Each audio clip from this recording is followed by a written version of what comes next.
Sir लड़कियां शादी के बाद बहुत ज़्यादा दारू पीना शुरू कर देती हैं। तो स्वर्ग का देवता क्या मदिरा पीता है? तो क्या हमारे भोले चरस लेते हैं? क्या भगवान के अंदर भी वीआईपी कल्चर का सिस्टम है? समय से पहले बहुत लोग सेक्स कर लेते हैं। आज किसी और के साथ है, कल किसी और के साथ है। इनके चक्कर आए दिन बदलते रहते हैं। न्यूज़पेपर्स में हमेशा अपडेट आती रहती हैं कि आज की मैडम उनके साथ नहीं थी, उनके साथ चली गई। एक स्वर्ग का देवता जिसके पास सब कुछ है फिर भी वो गलत काम करता है, उसके बाद भी वो स्वर्ग का देवता रहता है। श्री कृष्ण जी को लोग गलत बोलते हैं, कहने लगे वो तो रसिया हैं, उनके तो गोपियाँ दीवानी थी। तो जितने भी उत्तर प्रदेश, बिहार, महाराष्ट्र, जितने भी स्टेट वाले आदमी हैं उनको ब्रज जाना चाहिए, उनकी अम्मा को जरूर छूना चाहिए। जब मैं कुंभ में गया तो मैंने विटनेस किया बहुत सारे नागा साधु शिव के नाम पे हर हर भोले लेके चरस ले रहे हैं। अगर कोई भगवान ये बोलने लगे कि मेरे पास ये पावर मैं तुमको अभी दिखा दूंगा, वो भगवान का आएगा फिर?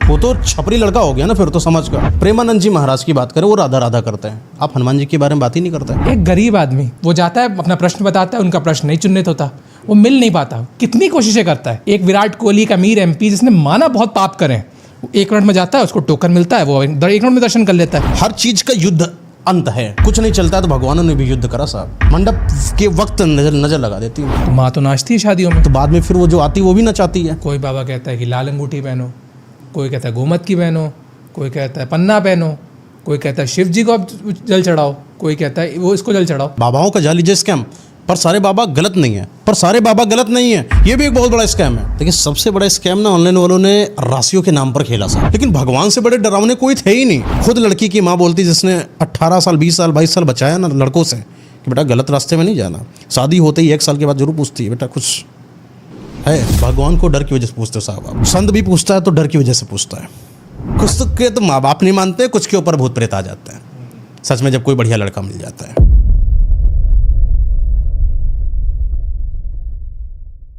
एक बहुत बड़े शायर हुए हैं जॉन ऑलिया साहब।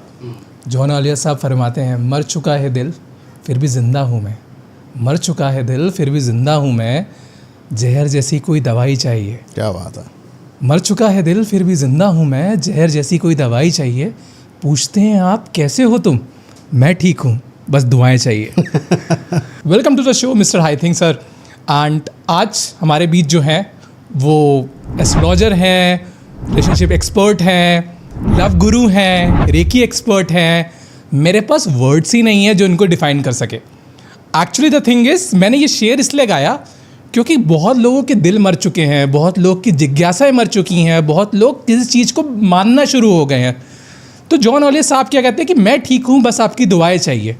तो वो दुआएं, इस वर्ड्स को मैं इसलिए डिफाइन कर रहा हूँ कि मैं इनसे दुआएं तो नहीं लूँगा, बट इनसे मैं मशवरे और राय लूँगा आज। क्योंकि कई लोग बहुत ज़्यादा चीज़ों में फंसे हुए हैं जिनके आंसर शायद उनको नहीं मिलते, कोई एक प्लेस और किताब भी नहीं मिलती जो उनके आंसर्स दे पाए। So now I am going to bombard the questions on you. मेरे को पता है इनके पास S-400 है, मेरे सारे बॉम्बार्डिंग्स खत्म हो, कुछ कर नहीं पाएंगी, बट या I will try my best to give him the solid questions what the youths have in their mind. And the first question goes for you, sir. Yes. Sir लड़कियां शादी के बाद बहुत ज़्यादा दारू पीना शुरू कर देती हैं, या शादी से पहले भी बहुत दारू पीती हैं, पर हमारे शास्त्रों में तो कहा गया कि औरत को दारू नहीं पीनी चाहिए। देखिए, दारू का जो विधान होता है ना, कि दारू मदिरा जो होती है हमेशा राक्षसी प्रवृत्तियाँ में आती है, चाहे महिला करे या फिर कोई लड़का करे। आजकल के लड़कियों ने सिर्फ अपने आप को लड़कों के बराबर लाने के लिए बोला कि मैं तुम्हारे जैसा काम करती हूँ।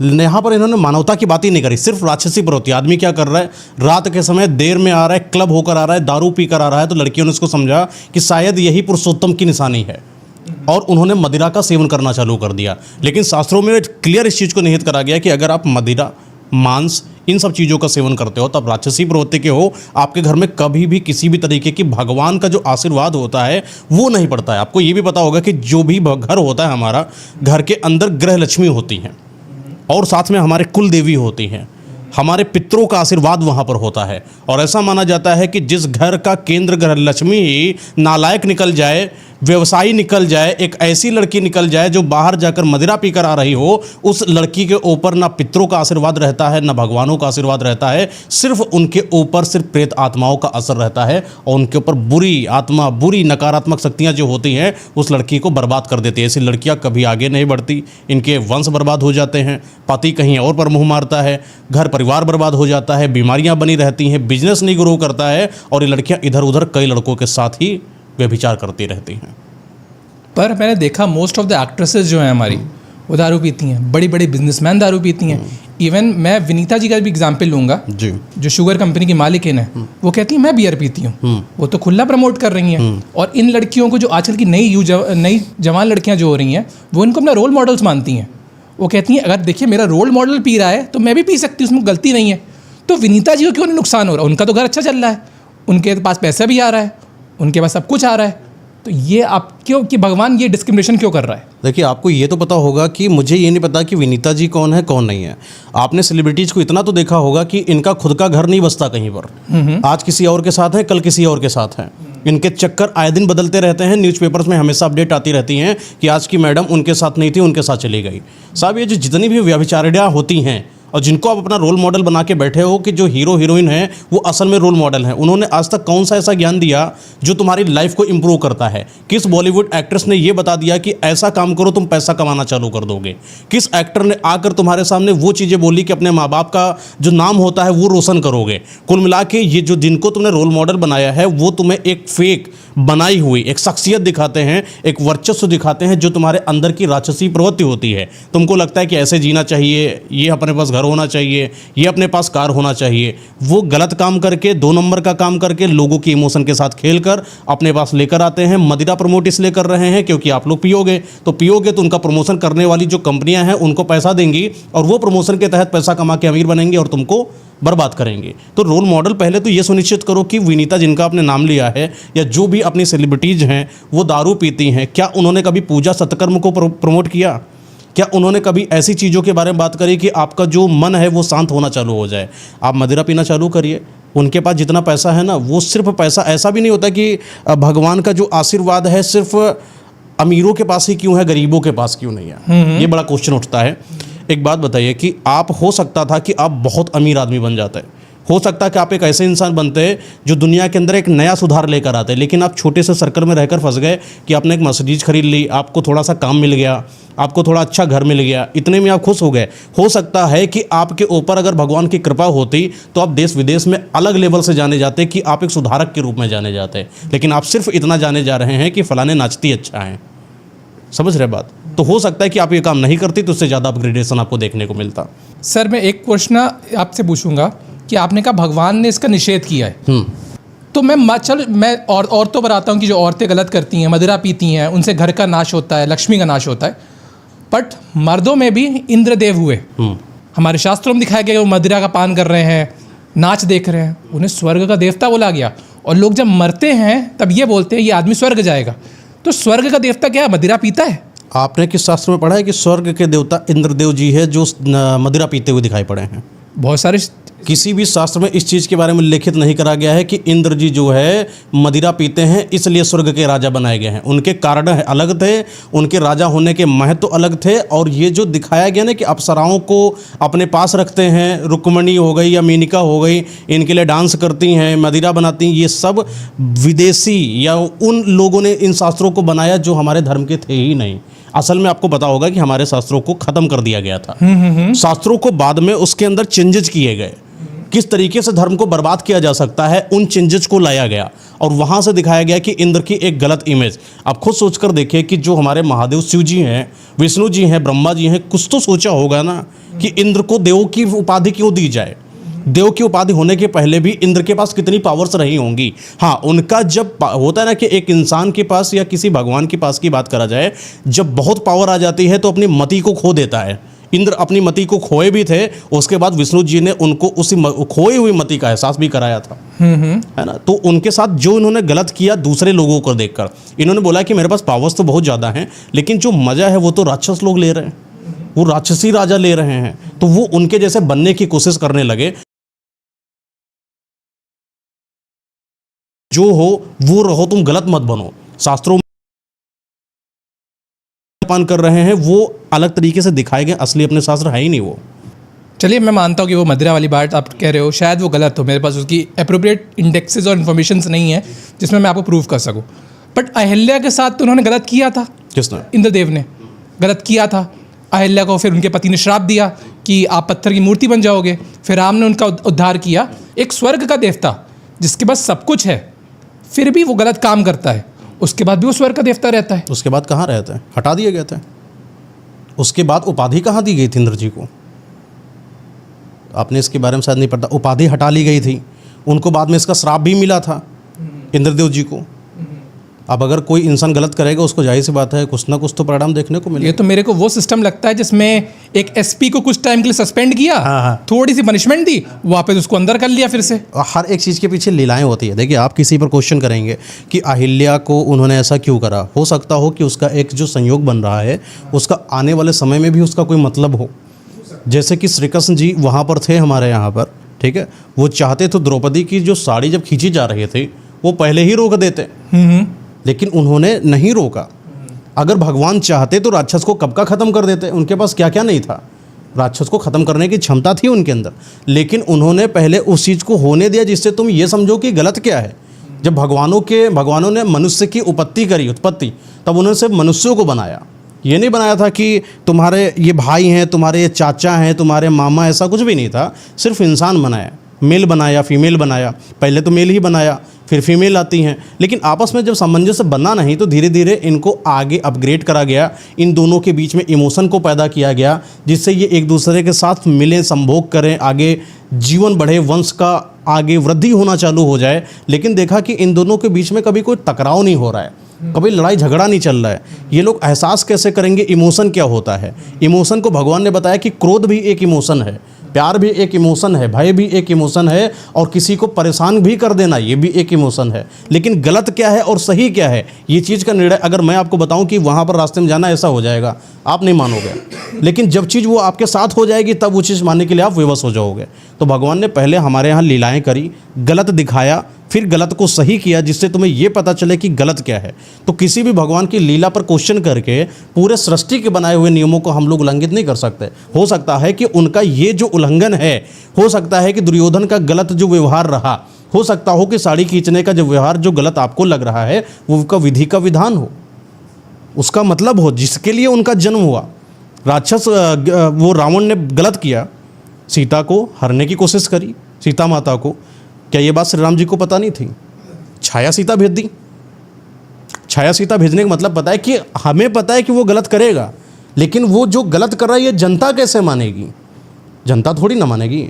तो जनता को मनाने का, उनको एहसास कराने का, मनुष्य के अंदर इस फीलिंग को लाने का, ये सब एक लीला है। तो इस पर क्वेश्चन करके शायद हम पूरे सिस्टम को ही नज़रअंदाज करेंगे, नकारेंगे कहीं ना कहीं। आपने कहा कि ठीक है इंद्र ये सब नहीं करते, भगवान की लीलाएं, मैं भी मानता हूँ ये लीलाएं होंगी।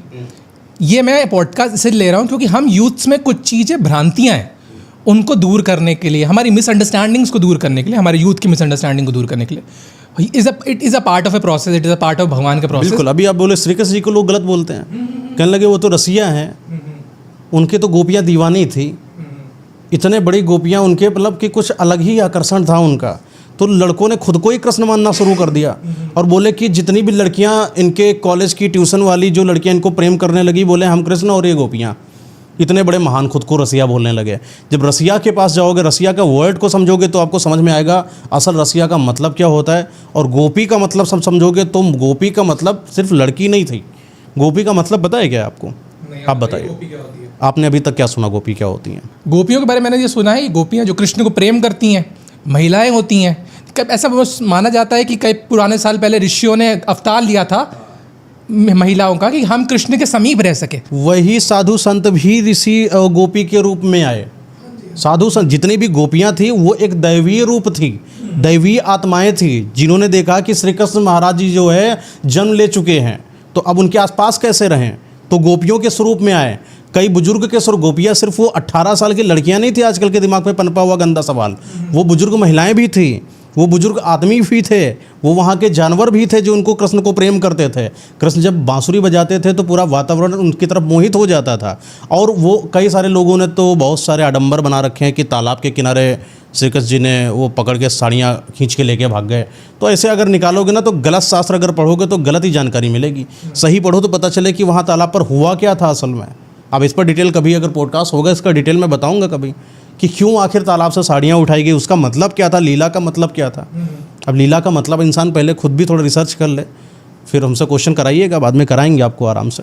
और मैंने एक बॉलीवुड स्टार ने मेरे को होली के टाइम पे बोला कि होली के टाइम पे जब हम ब्रज की होली खेलने जाते हैं तो लोग हमें गलत तरीके से टच करते हैं और वो कहते हैं होली है, बुरा ना मानो होली है, हम तो ब्रजवासी हैं, हम तो आपके साथ खेल सकते हैं, हम तो गवाले हैं।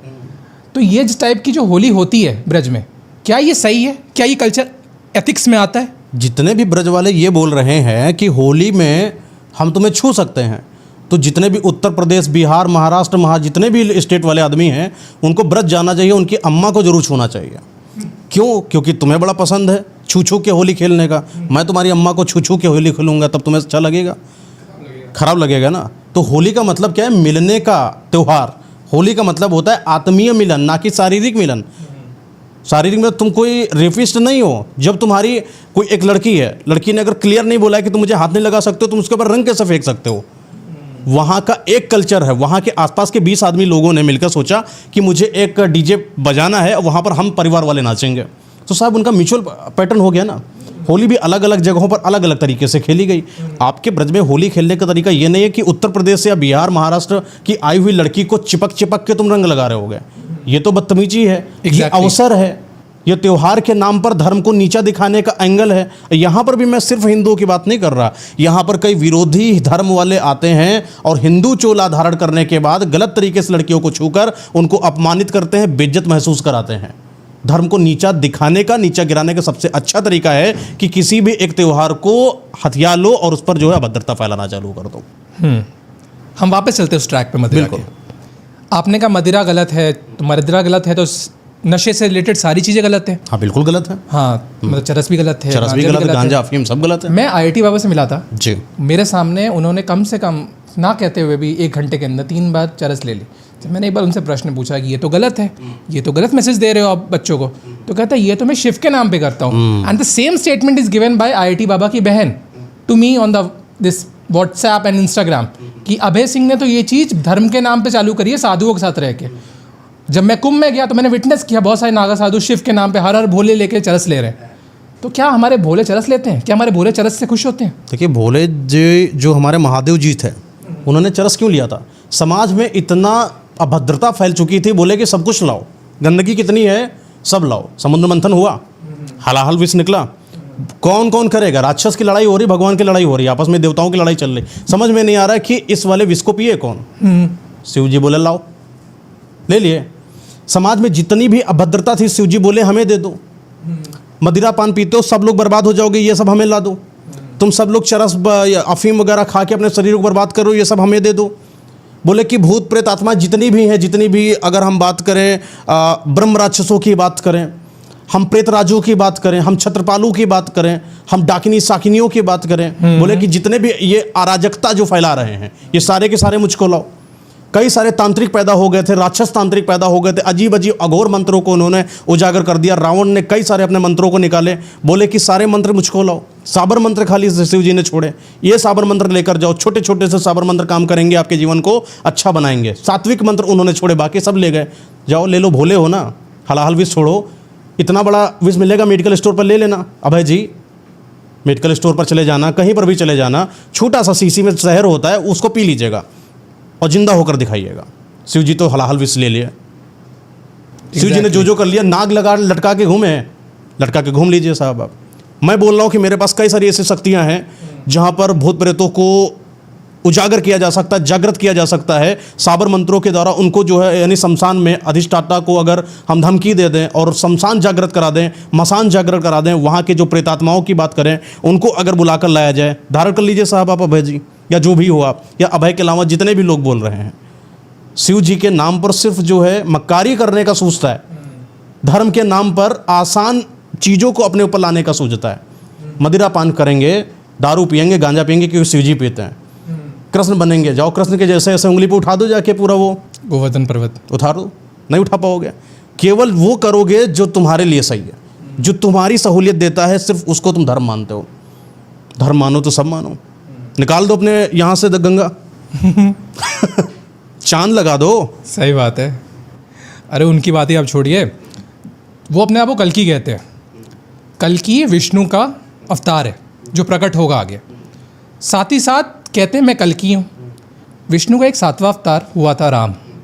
राम ने कहा था कि पिता आप कहते हो तो मैं संन्यास चला जाता हूँ, आप कहते हो तो मैं वनवास चला जाता हूँ। माँ की आगे सबसे बड़ी, आते ही केकई के पैर छुए। और ये कैसा कल की अवतार है विष्णु का जो कहता है माता पिता से दूर हो जाओ, लोगों से बात ना करो? क्या ये फ्रॉड है? क्या ये क्या विष्णु अवतार ऐसा हो गया है? पागलपन है। श्री राम जी ने कभी अपने को वो बोला कि मैं विष्णु का अवतार हूँ? नहीं, उनको पता था। सीता माता जी जानती थी? क्या किसी ने बोला? अगर कोई भगवान ये बोलने लगे कि मेरे पास ये पावर मैं तुमको अभी दिखा दूंगा, वो भगवान का आएगा फिर? वो तो छपरी लड़का हो गया ना फिर तो, समझ का कि तुम जानते नहीं हो कि मेरे पास कितना पावर, अभी विधायक का फ़ोन अभी बुला के तुमको अंदर करा देंगे। छपरी स्टेटमेंट इसको बोला जाता है, जिसको तमीज़ नहीं है, इमेच्योरिटी की निशानी है। भगवान को इतना पता है कि मेरे पास पावर क्या है, और जिसके पास पावर होती है वो दिखाने की जरूरत नहीं होती है। कल की अगर होते ना तो अब तक की नाश कर रहे होते यहाँ पर, समझ रहे हैं? वो तो खुद का नाश कर रहा है। वो पता नहीं, हो सकता है कि कल्कि वगैरह तो नहीं हो, लेकिन जरूर किसी सपने में या कोई कहीं देखा होगा, उस वजह से उनकी कोई नस फट गई होगी मेंटली। हाँ, वो फटी हुई नस जो है अपने आप को कल्कि, इसको अगर आप साइंस में जाओगे इसको डिसऑर्डर बोला जाता है। हाँ, जो कभी कभी इंसान अपने को ही राजा मानने लगता है। वो कई लोगों ने आपने ओसीडी की प्रॉब्लम देखा होगा। हाँ। है ना, एकदम उसे छुएंगे नहीं कोई चीज़, वो अपने आप को बहुत ही ज़्यादा महान बना ले, उसको कोई वो प्रॉब्लम है। वो भगवान की कोई कृपा नहीं है। और अगर भगवान की कृपा होगी तो उनके अंदर ये मदिरा, ये दारू, ये सब शराब और ये मांस को प्रसाद के रूप में आप बता रहे थे कि ले लेंगे, ये सब चीज़ें नहीं होती हैं। ये गलत व्यवहार है। अगर उनका हो, कभी हमारे साथ बैठे, मैं उनको ज़रूर एक बार पूछूंगा। अगर भगवान है तो मैं कुछ नहीं कहता, कुछ और भी चीज़ें पूछना चाहूँगा उनसे, वो जवाब नहीं दे पाएंगे। छोड़ो, अब उनसे डेफिनेटली नहीं दे पाएंगे, क्योंकि मैंने दोनों कैरेक्टर्स को देखा है और दोनों को मैंने अपने लेवल पे जांचा है। सेकंड चीज़, मैं अब एक क्वेश्चन जो करूँगा, दैट्स अ क्वेश्चन जो हमारे यूथ में बहुत ज़्यादा फैल रहा है। शायद इसके आंसर्स के लिए लोग भटक रहे हैं, बट उनके पास आंसर्स के लिए अप्रोप्रिएट कोई टेक्स्ट और वो नहीं मिल रहा है। द वन पर्सन इज़, मैं दोनों की रिस्पेक्ट करता हूँ, बागेश्वर धाम जी के सरकार धीरेन्द्र शास्त्री जी महाराज। वो कहते हैं मैं पर्चा खोलता हूँ, ये महाराज की कृपा है, बागेश्वर धाम हनुमान जी की कृपा है। मैं नो डाउट उसमें क्वेश्चन नहीं करता, बिल्कुल क्वेश्चन नहीं करता। बट प्रेमानंद जी सिमिलरली कहते हैं कि है किसी में दम तो मेरा पर्चा खोल दो, है किसी में दम तो मेरी मृत्यु का डेट बता दो, है किसी में दम तो मेरी दोनों किडनियाँ कैसे ठीक होती हैं वो ठीक करके दिखा दो। ये दो स्टेटमेंट्स हैं, दो बड़े बड़े लोग की दो स्टेटमेंट्स हैं, जिसमें आदमी के अगर मैं सुनता हूँ तो मैं परप्लेक्स हो जाता हूँ। मैं समझ में नहीं आता कि मैं प्रेमानंद जी को फॉलो करूँ कि मैं धीरेन्द्र शास्त्री जी को फॉलो करूँ। Now the question is to you. देखिए, सीधी सी बात है कि हर लोगों ने अपने अपने भगवानों को बना लिया। भगवान ने कभी नहीं बोला कि हमारे बीच में कम से कम ये जो डिफरेंस है वो पैदा करके बताओ। भगवान ने, लोग भगवान एक होते हैं। हमारे हिंदू धर्म के हर जगहों पर आपने भगवान को देखा होगा। पृथ्वी में भी भगवान देखा है, आकाश में भी भगवान देखा, आग में भी भगवान देखा, पानी में भी भगवान देखा। लेकिन जब भगवान से इस चीज़ के बारे में चर्चा करी जाती है तो शास्त्र बताते हैं कि भगवान सिर्फ एक है, उनके अंग हैं। जैसे हमारा शरीर है, ये मेरा हाथ है, ये मेरा सर है, ये मेरा, ठीक है ना। अब अगर मैं बात बताऊँ कि फेस वॉश की अगर बात हो तो फेस वॉश कहाँ लगाएंगे साहब आप? मुंह पे लगाएंगे, यहाँ तो नहीं लगाएंगे ना। तो उसका जो काम है उसी को साध है। प्रेमानंद जी महाराज की बात करें, वो राधा राधा करते हैं। आप हनुमान जी के बारे में बात ही नहीं करते। वो अपने धीरेन्द्र शास्त्री जी हनुमान जी के बारे में बात करते हैं, तो हनुमान जी के बारे में जानते हैं। जो जिस भगवान को समझ लेता है उनके बारे में जानकारी इकट्ठा करना चालू कर देता है। अगर प्रेमानंद जी महाराज को लगता है कि धीरेन्द्र शास्त्री जी जो है गलत कर रहे हैं, वो पर्चा खोलना नहीं जानते हैं, तो एक बार आप जाकर धीरेन्द्र शास्त्री जी से इस चीज़ के लिए साक्षात्कार करके देखिए ना कि कैसे नहीं जानते हैं। हनुमान जी के जो अनन्य भक्त रहे हैं, उनके अंदर पर्चा खोलने की क्षमता छोड़ दीजिए, वो अगर आपके सामने बैठ जाएं, आपके ऊपर से नीचे तक सब बता देंगे कि आप हैं कौन, कितने पानी में हैं, कहाँ पर हैं आप। प्रेमानंद जी महाराज जी भी कोई मतलब कि कम नहीं, वो भी राधा रानी का जाप करते हैं, उनका आशीर्वाद उनके ऊपर है। किडनियाँ कहते हैं कि हम फेल हैं, लेकिन तब भी किस तरीके से उनके चेहरे पर तेज देखने को मिलता है, तेज है ना, उनका ओस देखने को मिलता है। इतने बुजुर्ग होने के बावजूद भी कोई कह नहीं सकता है कि ये सही से चल भी नहीं पाएंगे। वो सब चल रहे हैं, बोल रहे हैं। उनकी आवाज़ में कर्कशता देखिए, किस तरीके से ठहाके से हंसते हैं। ऐसा लगता है कि कोई जवान आदमी हो, जैसे कि कोई 17-18 साल का लड़का हो। तो उनके अंदर वो राधा रानी जी की कृपा है, उनके ऊपर भगवान हनुमान जी की कृपा है ना। तो हनुमान जी का अलग है, वो पर्चा खोलते हैं और पर्चे में उनको दिखता भी है।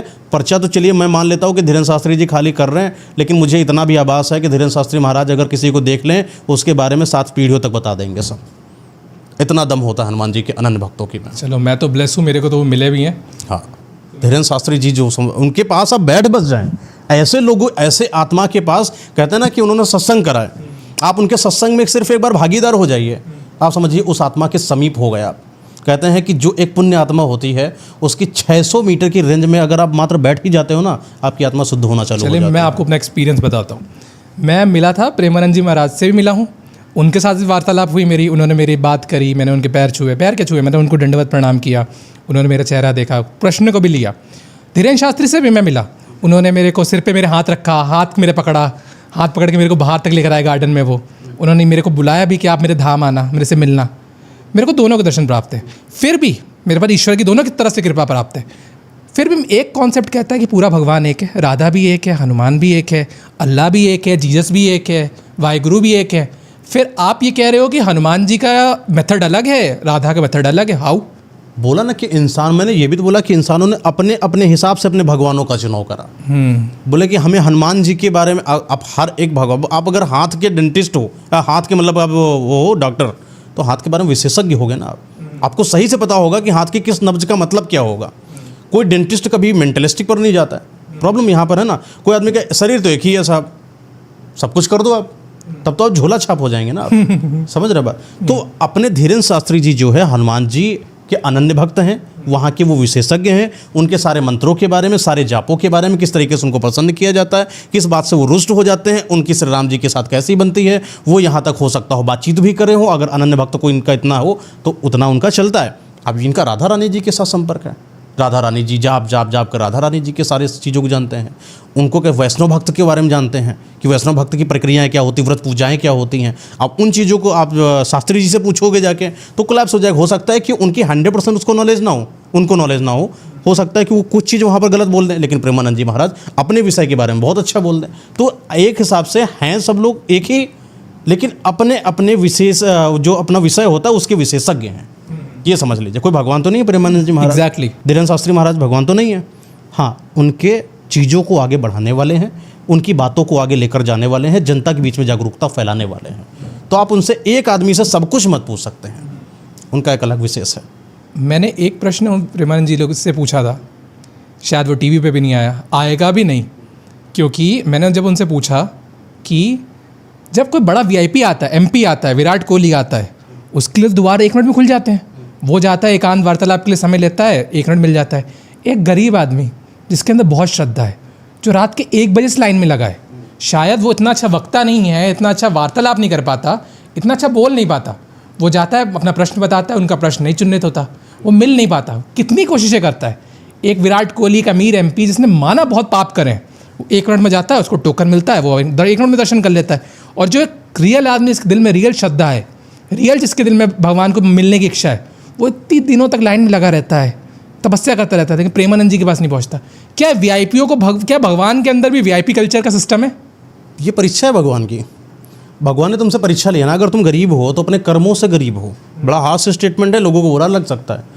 हो सकता हो कि तुम्हारे पुराने जन्मों का असर तुम्हारे इस जन्म पर दिखाई पड़ रहा है और तुम पैसा जोड़ जोड़ के परेशान हो, लेकिन पैसा नहीं जोड़ पा रहे हो। कोई एक इंसान बहुत अमीर होता चला जा रहा है मात्र थोड़े से एफर्ट में, और वो आगे से आगे शख्सियत को पहचानता हुआ आगे लेकर चला जा रहा है। हो सकता हो कि उसके आत्मा में कुछ आपसे तो अंतर होगा ना साहब। ठीक है, अगर आपका मिलन प्रेमानंद जी महाराज से नहीं हो पा रहा है तो जरूर हो सकता हो कि भगवान का यह भी एक परीक्षा का परिणाम हो। कई लोगों को बोला जाए, आप खाटू श्याम जा रहे हैं, आप 13 सीढ़ियाँ चढ़ के जाते हैं, आपको सुकून मिलता है। कोई लोग सीधे चले जाते हैं, उनको सुकून नहीं मिल रहा है। भगवान जी बोल रहे हैं कि तुमको इतना मैंने सामर्थ्य तो दे दिया कि तुमको मैंने वीआईपी ट्रीटमेंट करा दिया, तुम हमसे डायरेक्ट मिल सकते हो, लेकिन जो संघर्ष है वो तो तुम्हारा हमारे प्रति दिखाई नहीं पड़ता। आज भले वो अमीर है, अगले जन्म में वो गरीब हो जाएंगे, तब ये फिर वैसे ही एफर्ट करेंगे जैसे आज तुम कर रहे हो। आज तुम एफर्ट कर रहे हो, भगवान सब देख रहे हैं कि ये इंसान है, मेरे लिए जो है इतनी लंबी लाइन लगा के बैठा है 5000 लोगों के बीच में पीछे, तो जाहिर सी बात है कि इसको मैं देखूंगा। भगवान की नज़र तुम्हारे ऊपर ज़्यादा, उसके ऊपर कम है। आपने बहुत प्यारा समझाया वीआईपी ट्रीटमेंट के बारे में। तो क्या वीआईपी ट्रीटमेंट ओके है? वीआईपी ट्रीटमेंट 100% ओके है। एंड वीआईपी ट्रीटमेंट से चिढ़ना ही नहीं चाहिए, पहली बात ना। या तो अगर आपको चिढ़न है साहब, एक बात बताइए, आपको ये पता चल जाए कि रास्ते में कोई आपको मार के गया है, तो आप चिढ़ेंगे, रोएंगे, कोने में बैठेंगे, या अपने आपको इतना ताकतवर बनाएंगे कि इसको 1 मारा 5 मार के आएंगे, 1 मारा 5 मार कराएंगे। ये क्वालिटी होती है। जब मर्द हो, महिला हो, आपके अंदर भगवान के अंश हो, अहम ब्रह्मास्म हो, काहे का डर है? वो वीआईपी ट्रीटमेंट जा सकता है विराट कोहली, तुम काहे नहीं जा सकते? इतना लेबल्ड बनो ना कि इतने महान बन जाओ कि खुद जो है वहाँ भगवान के कपाट सिर्फ आप ही के लिए खुले। तो अपने आप को महान बनाओ, कभी भी मत करो। ये सब कर्मों का फल है। आज अगर तुम्हें लाइन में लगना पड़ रहा है तो जरूर अगले जन्म में तुम हो सकता हो कि तुम आगे सबसे पहले जाने वाले में से हो। तो कभी किसी चीज़ से नफरत नहीं करनी चाहिए या क्वेश्चन नहीं करना चाहिए। सिर्फ ये कहो कि भगवान अगर आज मुझे इस लाइन पर लगवाए हो तो मेरी तपस्या को याद रखना और मुझे भी ऐसे एक बार लेकर जाना बस। सर आपने बीच में एक लाइन बोली, अगर मुझे कोई एक मार के गया है तो मैं पलट के अपने आप को इतना मजबूत करूंगा कि उसको 5 मारूं। Now I have a literally एक बहुत बड़ा डाउट है मेरे दिमाग में। बिल्कुल। प्रेमानंद जी कहते हैं कि आपको तो बदला लेना ही नहीं चाहिए, मतलब किसी ने एक मार दिया देन यू हैव टू से नथिंग, आपको बदला लेना ही नहीं, आपको सोचना ही नहीं है 5 मारने का। देन ये क्यों है? प्रेमानंद जी महाराज देखिए हमारे बुजुर्ग हैं, ठीक है ना। अब बुजुर्गों की हमेशा सलाह रहती है कि बेटा एक काम करिएगा, शांति से रहो, घर बार तुमको चलाना है, कभी गलत काम मत करो। और संतों की वाणी है, जरूर इसमें भी कोई रहस्य होगा, लेकिन सीधी सी बात मैं एक बात बताऊं कि अगर इसमें रहस्य है, श्री कृष्ण मेरे भगवान हैं, अगर भगवान ने ये बात समझी होती तो महाभारत नहीं होने देता। श्री राम जी हमारे इमोशन के साथ साथ भगवान है, अगर वो बोले होते अरे कोई बात नहीं रावण सीता ही लेके गया, मैं जा रहा हूँ चुपके से ले आऊँगा पीछे, काहे लड़ाई करना, तो आज रावण जिंदा बैठा होता साहब। समझ रहे हैं बात? श्री कृष्ण जी कंस को नहीं लपेटते, अरे तुम्हें मम्मी पापा को इतने साल तक बंद किया था यार, ऐसा नहीं करते, देखो मामा बैठ के थोड़ा सा समझौता कर लेते हैं और कंस को छोड़ देते हैं। हर चीज़ का युद्ध अंत है, सब कर्मों के बाद अंत युद्ध होता है, हर चीज़ के बाद विनाश युद्ध होता है। कुछ नहीं चलता है तो भगवानों ने भी युद्ध करा साहब। हाँ जी। तो आपके ऊपर कोई आपको मारकर चला जाए और आप अगर सामर्थ्यवान नहीं हैं तो आप क्या बोलेंगे, अरे कोई बात नहीं, ठीक है सब महीने से। लेकिन अगर आप सामर्थ्यवान होंगे तो आप जाके उसका एक बार गला पकड़ के जरूर बोलें तुम्हारी औकात कैसे हो ये चीज़ करने की, दोबारा मत करना, क्योंकि ये धर्म सही नहीं है। धर्म की तरफ चलने वाला इंसान होता है, धर्म का सपोर्ट ना करने वाला इंसान कहेगा। अगर कृष्ण भगवान धर्म का सपोर्ट ना कर रहे होते और उनको वो कर्म करने देते जो दुर्योधन लोगों की मनसा थी, तो अधर्म का सपोर्ट होता कि नहीं होता। और अगर प्रेमानंद जी महाराज ने बोला कि शांति बनाए रखो, हाँ शांति बनाकर रखो तब तक जब तक अति ना हो जाए, और एट द एंड जब अति हो जाए तो प्रेमानंद जी महाराज जी खुद सामने से आके बोलेंगे मारो इसको, अब नहीं। मतलब प्रेमानंद जी महाराज में कुछ ऐड करना चाहते हो कि हाँ वो कंट्रोल एक अति तक है। हाँ अति तक। मतलब आप वो कहना चाहते हो ना, मुन्ना भाई ने बताया गांधी जी ने अगर एक कहा है कि अगर एक गाल पे मारे तो दूसरा गाल आगे कर दो, तीसरे गाल में हमें मारना चाहिए। अब अभी श्रीकृष्ण की बात बोले, श्रीकृष्ण जी ने क्या बोला कि उनको पता था मार होगा। हाँ 100% पता था, वो तो पूरी दृष्टि बना के बैठे ना। उन्होंने बोला कि जाओ भीष्म पिताजी से बात करके, अर्जुन देखो मैटर थोड़ा सा कुछ तो हो। धृतराष्ट्र जी के साथ गए, देखो कुछ मत करो, आप ही के लड़के हैं, क्या वहाँ लड़ाई करना, भूमि दे दो। धृतराष्ट्र तब भी नहीं मानते हैं, अरे नहीं वो तो पड़े हुए हैं प्रेम में अपने बेटे के, मान ही नहीं रहे। तो श्रीकृष्ण जी ने हमेशा मौके दिए। उनका नाम मुझे इस समय करेक्ट याद नहीं है। जब वो गाली देने आए थे, राज्यसभा लगी हुई थी, श्रीकृष्ण जी बैठे थे, बोले 100 गाली तक माफ है। हाँ जी। अति तो उन्होंने भी करी ना, वो पहली गाली थोड़ी मार दिए थे। तो अति तो उसने भी कर रखी थी, उसके बाद ही उन्होंने सुदर्शन चक्र निकाला, खत्म कर दिया। तो अति जब तक नहीं होती तब तक आप प्रेमानंद जी की बात की मानो। जिस दिन तुम्हारे घर पर अति हो जाए उस दिन प्रेमानंद जी महाराज के पास से एक बार पूछ के आना, वो भी कहेंगे मार के आओ। एग्जैक्टली बहुत अच्छा आंसर है। S-400 काम पूरा सही बखूबी कर रहा है। चलिए नेक्स्ट क्वेश्चन तो चलते हैं। क्वेश्चन है कि दिवाली के टाइम पे हमें बचपन से सिखाया गया है, हमारे बड़े बुजुर्ग कहते हैं कि जब दिवाली के टाइम पे बहुत टोना टोटका होता है, रात को निकलना नहीं चाहिए, लोग चौराहे पे टोटका करके जाते हैं, उसको क्रॉस नहीं करना चाहिए, ये नहीं करना चाहिए। दिवाली के दिन ऐसा क्या होता है कि लोग रात को टोटका करते हैं? और वो तो इतना ऑस्पिशियस दिन है, इतना अच्छा दिन है, राम भगवान आए हैं, त्यौहार है जिसमें दिए जलते हैं, उस दिन ये अंधकार क्या होता है? देखिए राम भगवान तो आए हैं, आपको ये भी पता होगा कि जब भी कोई दिव्य दिन होता है, दिव्य के साथ ही साथ वहाँ की रात बड़ी भयानक होती है। जब भी कोई त्यौहार आते हैं, त्योहारों के समय भले ही दिव्य चीज़ें हो रही होती हैं, लेकिन वहाँ पर नकारात्मकता भी सबसे ज़्यादा अपनी चरम सीमा पर होते हैं। वो रात का पहर 10 के 12 बजे के बाद ये तांत्रिकों का वो समय होता है जब वो दीपावली का इंतज़ार कर रहे होते हैं सालों से। आज भी कई सारे ऐसे अघोर हैं जो शमशान में बैठकर रोज़ जाकर चिता पर धूनी देकर आते हैं, दीपक जलाकर आते हैं, तिल का ताड़ जलाकर आते हैं, और वहाँ पर एक चीज़ समझ में आती है कि अघोर आज भी इस चीज़ के लिए तैयार हैं कि कब दीपावली होगी। और उस रात में जब सारे के सारे लोग दिव्य की तरफ होंगे, दिव्यात्माओं की तरफ होंगे, तब उनके जहन में किसी भी तरीके का दिमाग का जो संशय होता है या डर होता है या किसी के प्रति नफरत होता है या दिमाग लगाना होता है, ये सब नहीं होता। आपने देखा होगा त्यौहार है, आपके अंदर कोई बहुत सारे सवाल नहीं चलते, बहुत बड़ा बिजनेस करना है भी नहीं चलता, किसी की प्रति जलन नहीं होती है, तब आपका आत्मा क्या होती है, एकदम शांत होती है। उसी समय ये वार करते हैं। जब आप दिमाग लगाते हो तब आपकी आत्मा कठोर होना चालू हो जाती है। उस समय तांत्रिक क्रिया अगर आपके ऊपर करी जाती है उसका असर कम होता है। लेकिन जब आपकी आत्मा सो रही होती है, जब आप निद्रा अवस्था में होते हो, जब आप महिला होते हो, जब आप छोटा बच्चा होते हो, जब आप त्यौहार के समय में होते हो, या जब आपके घर में कोई ख़त्म हो जाता है, जब आप कमज़ोर दिल के होते हो, या जब आप किसी बात से टूट चुके होते हो, उस समय आपकी आत्मा कमज़ोर होती है। ये वही सही वक्त होता है जब तांत्रिक की गतिविधियाँ ज़्यादा चरम सीमा पर होती हैं और किसी भी आत्मा को अपना गुलाम बनाने की क्षमता रखती हैं। इसीलिए बोला जाता है कि इन चौराहों पर जब त्यौहार हो, दीपावली का, मत जाएं, क्योंकि तांत्रिक क्रियाएं करी जाती हैं, कई सारे मारण करे जाते हैं, कितनी सारी तो हांडियाँ पहुंचाई जाती है किसी के नाम के प्रति कि उनकी आत्मा कमज़ोर हो। उस समय वो जो तंत्र साधना करी गई है उस तंत्र साधना का प्रभाव उसके ऊपर तुरंत और 100% इफेक्टिव हो। तो मतलब उस समय हमें क्या प्रिकॉशंस लेने चाहिए, क्योंकि दिवाली आ रही है तो एक आम आदमी है, एक छोटा बच्चा है जिसके जो पीसफुल है और वो है, तो उनको जैसे आपने चीज़ समझाई, तो उन्हें ऐसे क्या प्रिकॉशंस लेने चाहिए, क्या क्या चीज़ें देखनी चाहिए, क्या क्या चीज़ें मेज़र करनी चाहिए कि ये चीज़ उनके फैमिली पे या उन पे ना हो। देखिए, सूर्यास्त के समय के बाद जो होता है बहुत खतरनाक होना चालू होता है। सूर्य ढलने के साथ साथ कई सारी बाहर की भूत प्रेत योनियाँ उजागर होना चालू हो जाती हैं। ये इनका वो चरम सीमा होती है, वो उनका चरम समय होता है जब अपनी शक्तियों का उत्थान कर रहे होते हैं। इस समय आपने देखा होगा कि हर घरों के बाहर दीपावली हो या ना हो, लेकिन घरों के बाहर दीपक जलाने की प्रथा को सम्मिलित करा गया।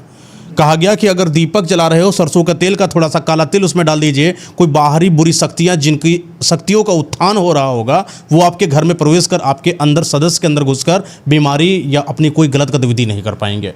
दीपावली के समय, शाम के समय के बाद बाहर मत जाना। लड़कियां दिल की कमज़ोर होती हैं, लड़कियां हमारी गृह लक्ष्मी होती हैं। कहा जाता है कि घर का केंद्र हमारी लक्ष्मी माँ होती है या पत्नी होती है या बहन होती है। इस समय इनके ऊपर वार कर दो, आदमी वैसे ही बर्बाद हो जाता है। कभी भी तंत्र साधना डायरेक्ट आदमी पर नहीं करा जाता, उनकी औरतों पर करा जाता है। औरतों के ऊपर भूत प्रेत ज़्यादा आते हैं, औरतों को ज़्यादा परेशानी देखने को मिलती है। पीरियड्स में कमज़ोर होती हैं, गर्भ धारण कर रही कमज़ोर होती हैं, पति ने कुछ गलत बोल दिया, डिप्रेशन में है, कमज़ोर अवस्था में है, वार कर दिया तंत्र साधना का। इसलिए महिलाओं को शाम के समय के बाद बाहर नहीं जाना है, खुले बाल करके मत जाना। कोई चीज़ आपको खाने के लिए दे, कोई चीज़ मत खाना, सफ़ेद चीज़ खासकर मत खाना। अपने घर से नमक शाम के समय मत देना, मीठा सामान किसी का अपने घर में मत लेना। दीपावली के समय अपने पहने हुए कपड़ों को किसी दोस्त को मत देना। किसी दूसरे दोस्त से मंगाए हुए कपड़े अपने आप पे धारण कराना गलत माना जाता है। दहलीज पर कोई गलत आदमी का आना गलत होता है। अपने घर के मुख्य दरवाजे पर दीपावली के दिन बाहर मिलो, बाहर सब कुछ करो। अपने घर पर एक दीपक जला लो, कड़वे तेल का, थोड़ा काला तिल डाल लो, उस पर सफ़ेद तिल डाल लो, उसके बाद उसको दहलीज पर रखो और चप्पलों को बाहर उतार कर अपने घर में प्रवेश करो, क्योंकि आपके चप्पलों के अंदर बाहर कहाँ कहाँ पर चल के आए हो तो आपको भी नहीं पता। हो सकता हो कोई ऐसी गलत चीज़ पर आपने पैर रख दिया हो और वो पैर के सहारे आपके अंदर प्रवेश कर जाए।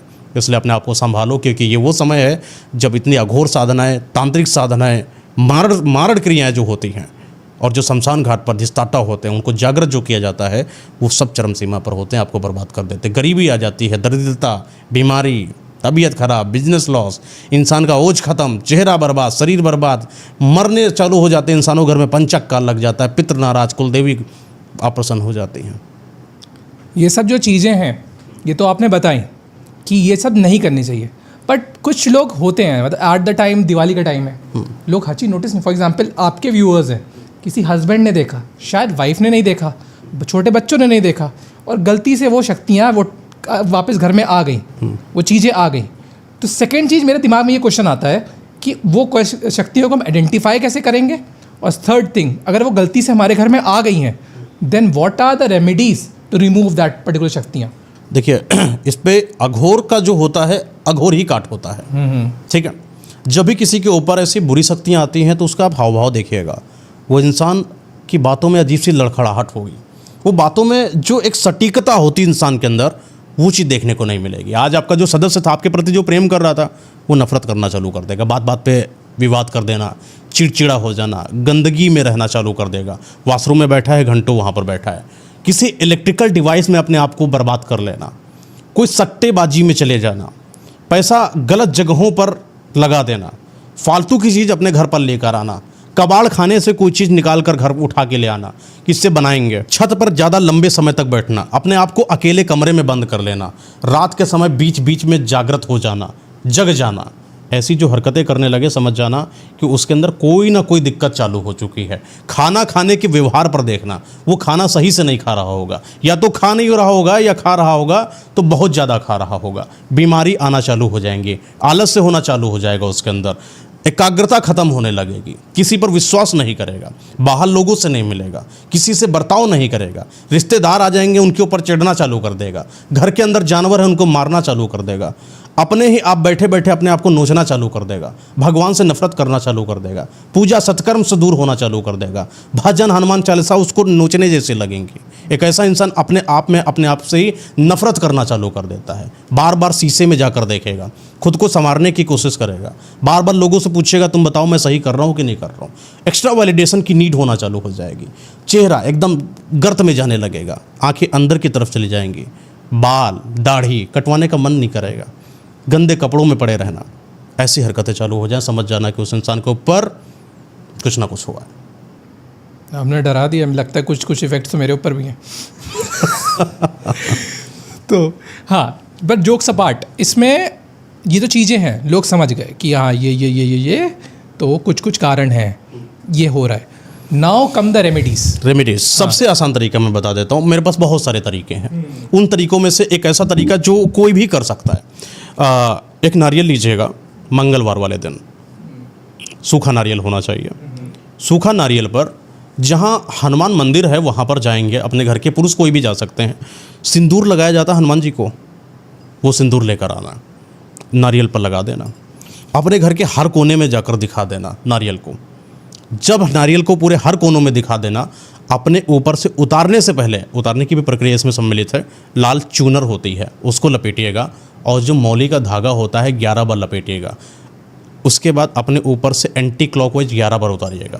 बाद में इस नारियल को छत पर ले जाइएगा, कपूर लीजिएगा और गाय का जो सूखा गोबर होता है जिसको उपला बोला जाता है उसको रखिएगा, उसमें थोड़ा सा गुड़ डालिएगा, थोड़ी सी चीनी डालिएगा और उसको जला दीजिएगा। जलते हुए में नारियल को रखकर रात के समय 12 बजे के आसपास उल्टा वापस चले जाइएगा बिना देखे हुए। एक तो आपका यह रेमेडी हो गई।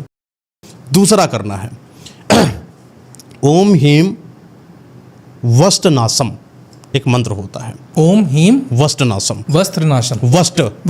वस्त्रनाशम, ये एक अघोर साधना में उपयोग करा गया। साबर मंत्रों में भी इसका उल्लेखन देखने को मिलता है। ओम हीम वस्त्रनाशम। ठीक है, करना क्या होगा, एक मटका लेना है जो मिट्टी का होता है, उसमें आपको पानी भर देना है। एक चाकू लेना है लोहे की, एक कलश लीजिएगा, और वो करवा चौथ में जो महिलाएं रखती हैं कलश तांबे का, उसकी हम बात कर रहे हैं, उसमें दूध रखिएगा और पानी भरा हुआ आपका जो मटका है उस पर चाकू रखिएगा, चाकू की धार रखिएगा, ठीक है। और जो कलश से धीरे धीरे दूध उस पर डालिएगा चाकू पर, और सोचते जाइएगा अपने घर पर, अपने घर को इमेजिन करिएगा आंखें बंद करके कि मेरा घर यहाँ से शुरू होता है, यहाँ से बंद होता है, यहाँ से बंद होता है, यहाँ खत्म। अपने घर के किनारे किनारे एक रेखा बना लेना अपने मन में ही, लक्ष्मण रेखा समझो कि मेरा घर इसमें जो है सम्मिलित हो चुका है। और फिर ओम वस्त्रनाशम, ओम ह्रीम वस्त्रनाशम, और दूध डालते जाइएगा धार पर। जैसे जैसे धार पर दूध जाएगा वैसे वैसे आपके ऊपर की बुरी नज़र चली जाएगी। और बाद में जो पानी है इसको उठिएगा, अगली सुबह किसी बहते हुए जल में प्रवाहित कर दीजिएगा। सर मैंने आपको स्टार्टिंग में S400 तभी कहा था, बहुत लोगों को बचाने वाले हो इस समय।